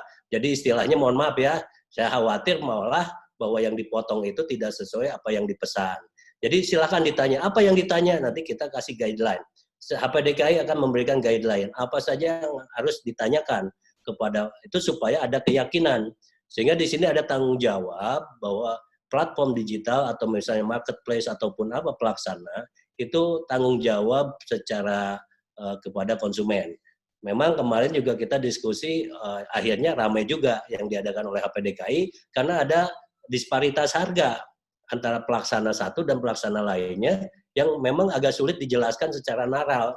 Ya, jadi gimana caranya bisa semurah ini kan gitu. Nah ini juga menjadi harus ada kejelasan. Nah hal ini yang harus secara kalau nanti di 4.0 nanti yang dikembangkan ke depan, itulah value-nya harus kita jual. Value-nya jual. Saya terus terang, saya mempunyai produk lebih mahal, tapi value-nya kita jual, konsumen lebih nyaman membeli meskipun secara nilai itu harganya lebih mahal gitu. Nah ini juga nanti ke pemerintah dengan perubahan seperti ini, mohon maaf kemarin saya diskusi juga dengan pemerintah bahwa anggaran ini sudah tidak lagi sekarang hanya untuk meningkatkan produksi. Jadi APBN, APBD kan sekarang tujuannya itu beli ternak tambah produksi, beli ternak tambah produksi. Sudah masuk kepada level scale up daripada peternak ini, bagaimana processingnya, teknologi pasarnya. Jadi anggaran-anggaran pemerintah itu memfasilitasi sehingga ini menjadi lebih comply. Jadi istilah kalau saya itu adalah supply chain-nya nyambung antara pasar dengan produsen. Jadi sekarang bukan saya mengecilkan arti anggaran untuk beli ternak ya, tapi juga sudah saatnya sekarang refocusing anggaran pemerintah itu pada aspek hilir daripada pasar ternak kita, karena ini yang berubah secara cepat gitu. Kalau tidak, peternak memproduksi nggak bisa jualan juga ujungnya kan gitu. Nah ini yang saya sampaikan. Jadi konsumen harus hati-hati dan sangat ingin tahu dengan apa yang dibelinya kalau udah urusannya dengan masalah digital platform ini. Terima kasih. Terima kasih Pak Yudi atas tanggapannya, sangat menarik sekali sebenarnya, terutama dari permasalahan ini begitu ya. Kemudian dari Mas Dalu, monggo Mas, terkait regulasi ataupun kebijakan di ini ataupun menanggapi dari Pak Yudi tadi.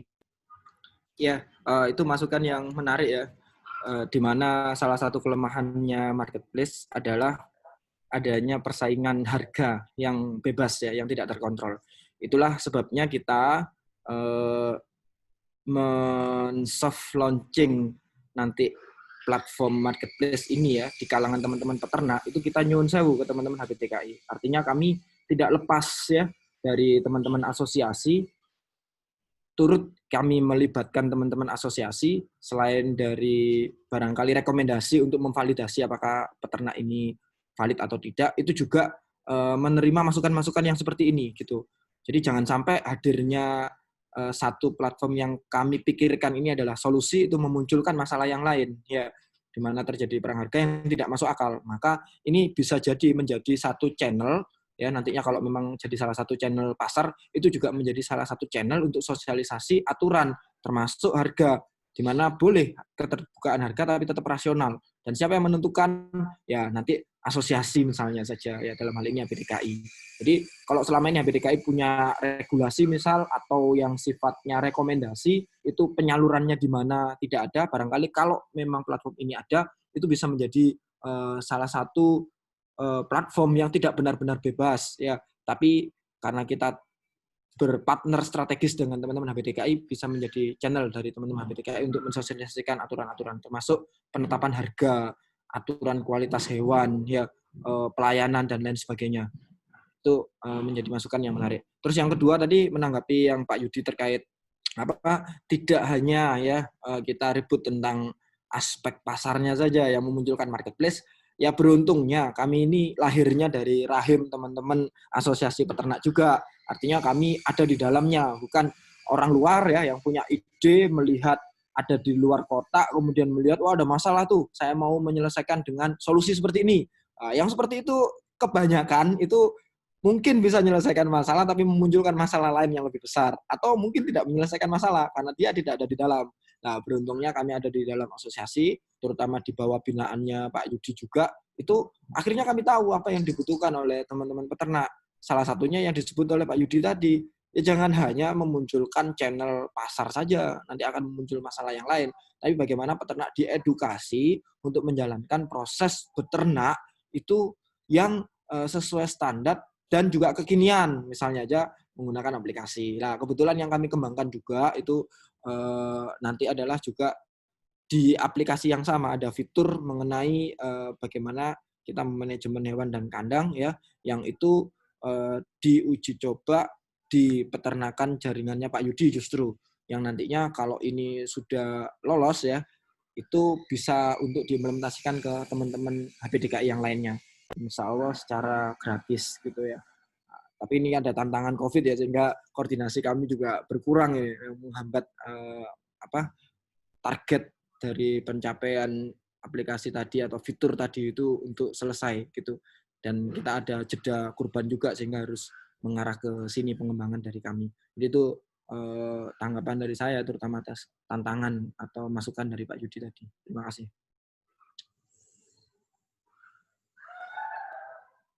Baik, terima kasih Mas Dalu tanggapannya. Sekarang kita sudah memasuki waktu jam 14.50. Alhamdulillah tidak terasa sudah kurang lebih 2 jam kurang kita bersama. Mungkin untuk selanjutnya kita akan ada diskusi terbuka begitu ya, terkait topik umum dari seminar kita atau webinar kita, yaitu antara COVID, kurban, dan digitalisasi. Kurang lebih tadi antara Pak Yudi dan Mas Dalu sudah paparkan, entah melalui materi yang disampaikan maupun menjawab dari pertanyaan-pertanyaan yang sobat berikan begitu. Baik, ada sobat yang akan bergabung dengan kita di sini, yaitu sobat Zahra. Apakah sobat Zahra masih ada? Tadi mencoba untuk present. Yap. Halo, sobat Zahra. Halo. Baik. Sobat Zahra, ada yang mau disampaikan nggak untuk didiskusikan dengan pemateri kita? Dan juga semua sobat-sobat di ini kan sobat yang tersebar mulai dari Sulawesi hingga Sumatera begitu dan utamanya di Jawa. Monggo disilakan. Terima kasih kepada moderator dan yang telah memfasilitasi saya untuk menyampaikan beberapa poin ya terkait apakah emang marketplace ini adalah solusi daripada pemesanan penjualan di kala wabah COVID-19. Yang jadi pertanyaan adalah, apakah dengan adanya marketplace ini akan memudahkan proses distribusi, mengingat satu, lokasi peternak kita berada di daerah yang notabene jauh dan sulit akses transportasi. Kalau kita mau menyandingkan dengan marketplace yang pada umumnya, yang mana dapat memanfaatkan kurir-kurir konvensional. Nah, ini apakah akan juga dapat diterapkan di marketplace yang berbasis peternakan, atau bisa jadi nanti dari Transnesia memfasilitasi kurir yang memang khusus untuk teman-teman peternak. Saya kira itu yang jadi pertanyaan saya dari tadi ya. Terima kasih. Baik, terima kasih Sobat Zahra. Terkait distribusi begitu, adakah yang ditanggapi Mas Dalu? Monggo. Ya,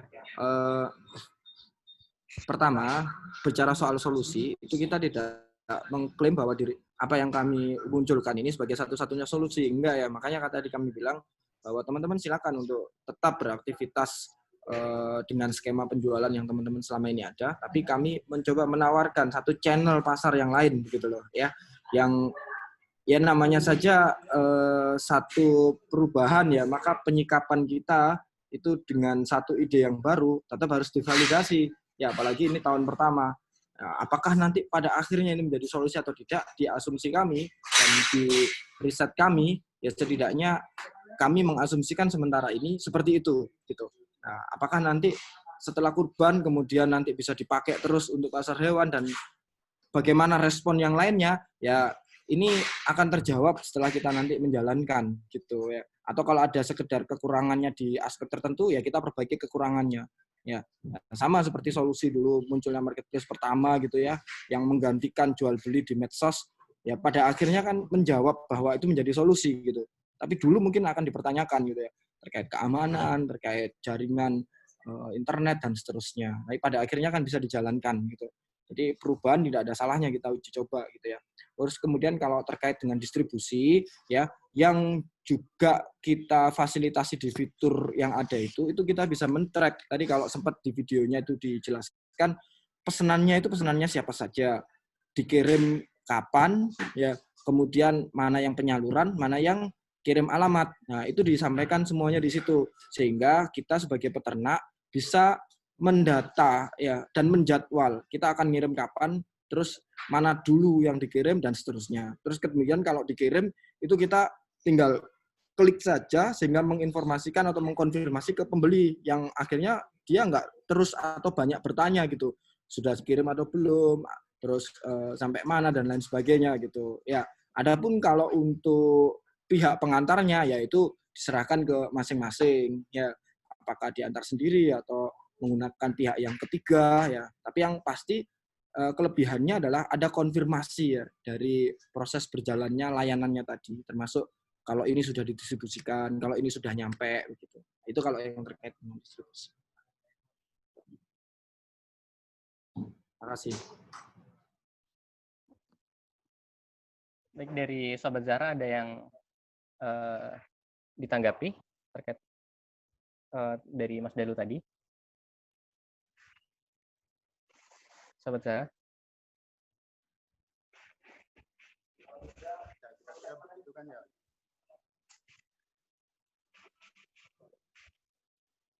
Baik, baik. Terima kasih Sobat Zara sudah bergabung di diskusi kami. Oke, untuk sobat-sobat peserta yang lain, alhamdulillah kita sudah coba menjawab dari beberapa pertanyaan tadi ya. Ternyata Sobat Zahra ini tadi sudah kami coba untuk jawab pertanyaannya. Yang pertanyaan pertama dari Zumirza, kemudian Ismail Zakaria, Zahra Salma, kemudian Haji Dani Erwaluya, dan Michael Renata. Bila ada 5 orang, mungkin nanti 5 orang ini akan kami hubungi via WA untuk door prize. Terima kasih atas atensinya. Kemudian untuk sesi terakhir kita, Pak Yudi dan Mas Dalu, mangga mungkin dari Pak Yudi dulu untuk memberikan closing statement terkait dengan webinar kita yang membahas tentang bagaimana solusi kurban saat COVID-19 ini bagi peternak. Untuk Pak Yudi, mangga Pak. Terima kasih. Pertama saya ucapkan terima kasih pada Ternaknesia dan kawan-kawan lain, narasumber dan juga para peserta. Memang perubahan yang cepat daripada kondisi kekinian ini perlu ditanggapi dengan sangat cepat juga. Jadi saya melihat bahwa upaya-upaya adik-adik muda secara strategik untuk merespon itu memang sesuai dengan arahan atau garis kerja kita di organisasi HPDKI, di mana jangan sampai protokol COVID-19 ini menghambat pengeluaran ternak dari peternak sampai ke pasar gitu. Jadi kita kemarin ke pemerintah menyampaikan bahwa jika kurban ini sampai menghambat pengeluaran ternak, ini yang kasihan kan para peternak karena mereka menunggu sekali kurban ini sebagai cash untuk mengcashkan tabungan ternaknya, karena ternak itu kan rata-rata sebagai tabungan. Jadi untuk itu kita lihat ini adalah kita all out. Saya sudah mengadakan diskusi seri ini dengan Ternaknesia ini yang keempat. Jadi bagaimana mematangkan mitigasi untuk kurban ini. Dan salah satu kawan-kawan Ternaknesia bisa menyambut ini juga berperan dalam memitigasi. Jadi kita sudah selayaknya sebagai manusia menghadapi norma baru ke depan, ya tidak hanya berserah diri pada kondisi dan ujungnya hanya istilahnya berkeluh kesah, tapi bagaimana menyiapkan alternatif solusi yang saya lihat ini sudah ada dalam adik-adik yang ada semua. Dan bagaimana nantinya kita juga bisa membantu para peternak supaya memitigasi atau memperkecil dampak daripada COVID-19 ini. Dan tentu saja saya harapkan dalam hal ini tidak perlu kita melihat besar kecilnya, betul saya setuju. Justru dengan COVID ini semua di same level gitu. Yang gede juga susah, yang kecil juga susah, yang tengah juga susah. Kita mulai dengan the same level sekarang. Jadi justru yang akan susah nantinya yang tidak mau berubah. Kalau yang kecil, yang besar, itu mau berubah, beradaptasi dengan kondisi baru, itu yang akan survive, sustain dalam kondisi apapun. Justru yang tidak mau berubah, ini yang akan menjadi segede apapun perusahaannya yang nggak mau berubah, ya habis. Karena memang zaman berubah dengan cepat. Untuk itu, saya mengencourage adik-adik, para peternak muda, jangan berkecil hati. Justru kalau untuk saya, yang relatif tidak terlalu gede inilah lebih lincah dalam berubah. Kalau misalnya orang-orang gede yang sifatnya korporasi, justru lebih susah. Itu biasanya agak sedikit perlu penekanan untuk berubah.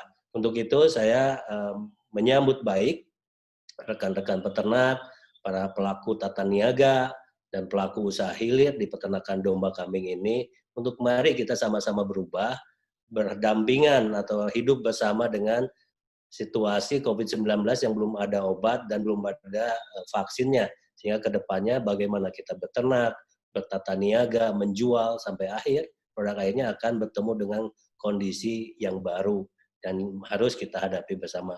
Untuk itu saya ucapkan terima kasih. Mohon maaf jika ada hal yang kurang berkenan. Wassalamualaikum warahmatullahi wabarakatuh. Waalaikumsalam warahmatullahi wabarakatuh. Nuhun Pak I. Kemudian untuk selanjutnya closing statement dari materi selanjutnya kita yaitu Mas Dalu, monggo. Ya, bismillahirrahmanirrahim. Pertama-tama saya ucapkan terima kasih ya kepada rekan-rekan sekalian, teman-teman peternak dan pegiat peternakan atas kehadirannya di sini, terutama Pak Yudi Guntara ya atas kesediaannya meluangkan waktu untuk sharing berbagi dengan kami, terutama terkait bagaimana beliau beradaptasi di tengah kondisi COVID ini yang sebagian besar tadi kita lihat adalah hal-hal baru ya yang cukup menginspirasi kita, walaupun kalau secara teknis tidak bisa secara otomatis kita tiru ya, tapi semangat perubahannya dan inovasinya tadi loh yang bisa kita ambil, serta inovasinya kita sesuaikan dengan kapasitas kita masing-masing gitu. Kemudian yang kedua, berkali-kali tadi ditegaskan mengenai peternak pemula, kecil, besar gitu. Saya sepakat dengan Pak Yudi bahwa ini terjadi beneran bahwa setelah COVID ini nanti selesai, semua itu akan memulai di start yang sama.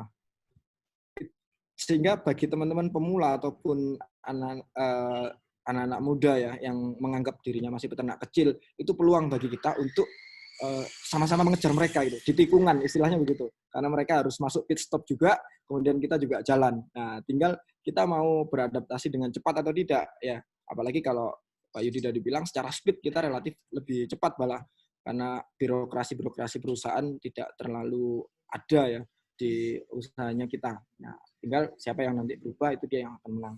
Nah, terus berkaitan dengan marketplace yang kami gagas itu adalah bentuk juga bentuk kontribusi sebenarnya yang ingin kami berikan kepada asosiasi yang menurut kami juga sudah membesarkan kami gitu ya, dari terutama teman-teman HPDKI, bagaimana teman-teman peternak nanti itu bisa terfasilitasi di sini. Syukur-syukur ini bisa dijadikan satu platform bersama di mana HPDKI adalah mitra strategis untuk ke depan menggantikan tanda kutip pasar hewan pasca kurban ini, dan kami membutuhkan banyak masukan dari teman-teman sekalian. Tentu karena ini adalah awal, ketika kami nanti melaunching ini pasti akan banyak kekurangan ya, tapi kami tidak akan mundur ya dengan adanya itu.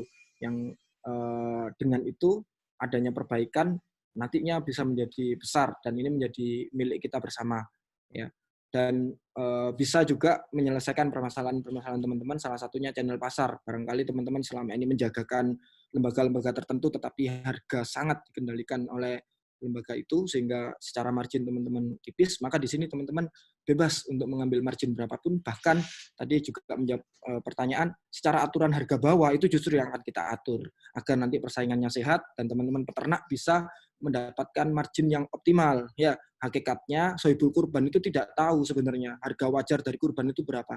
Tapi kalau ditawarkan murah ya dia akan memilih murah, dan dia dengan keterbatasan informasinya menganggap bahwa ini sudah layak dan lain sebagainya. Padahal di kalangan peternak ini nggak layak dan ini mematikan kami gitu bahasanya. Maka harapannya ini bisa menjadi solusi juga. Artinya kita tidak akan lepas dari ini ya, harapan peternak ya.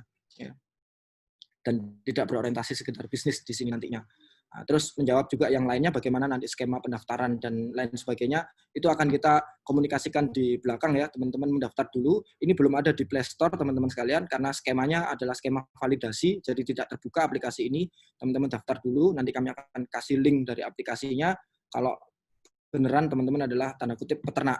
Ada pertanyaan, kalau kami nggak ABDKI gimana? Ya sederhananya baiknya sih daftar ABDKI gitu. Nanti akan disosialisasikan khusus mungkin ya oleh Pak Yudi dan pengurus regional. Jadi ini kita juga ingin membesarkan ABDKI juga lewat sini gitu. Yang terdaftar kalau bisa nanti juga ABDKI. Kalau yang belum bagaimana? Ya nggak apa-apa, daftar dulu di kita, nanti kita sampaikan ke ABDKI terkait. Yang pasti tujuannya itu sebenarnya untuk memastikan bahwa jenengan sekalian, Bapak Ibu sekalian itu adalah peternak. Karena kita nggak menginginkan ada satu transaksi penipuan ya ke customer, walaupun secara keuangan mungkin akan bisa diamankan, tapi secara trust layanannya ini loh, yang ternyata hewannya nggak ada lah atau tidak sesuai dengan yang dijanjikan, itu yang kami khawatirkan. Tapi kalau ada di asosiasi, itu relatif bisa disentil paling tidak kalau ada apa-apa nantinya. Itu harapan kami gitu. Ya, saya kira itu dari kami. Sekali lagi, kalau nanti ini kami jadi launching dan ada kekurangan, maka mohon dimaafkan, dimaklumi, karena ini awal dan ini bentuk ikhtiar kami, dan kami tidak hanya memunculkan solusi ini hit and run ya, hanya reaktif atas kondisi sekarang, tapi ini adalah jangka panjang yang harapannya bisa menjadi pasarnya teman-teman peternak nantinya, khususnya domba kambing ya. Demikian dari kami, mohon maaf jika ada yang kurang berkenan. Assalamualaikum warahmatullahi wabarakatuh. Waalaikumsalam warahmatullahi wabarakatuh. Terima kasih banyak Mas Dalu atas semua paparannya dan closing statement-nya. Kemudian ini untuk sobat-sobat semua, setelah webinar peternak ini, nanti kita akan ada namanya workshop penggunaan dari aplikasi Marketplace Smart Kurban ini. Jadi nanti untuk sobat-sobat yang tertarik untuk mengikuti atau bergabung, join untuk membuka lapak di Marketplace, maka nanti silakan melalui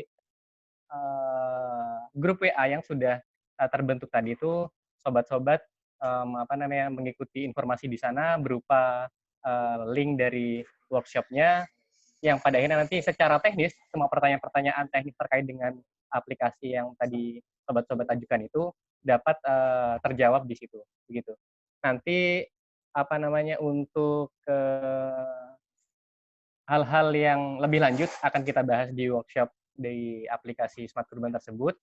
Untuk narah hubungnya nanti bisa di adminnya dari WA grup tersebut tadi, yaitu di nomor 0812,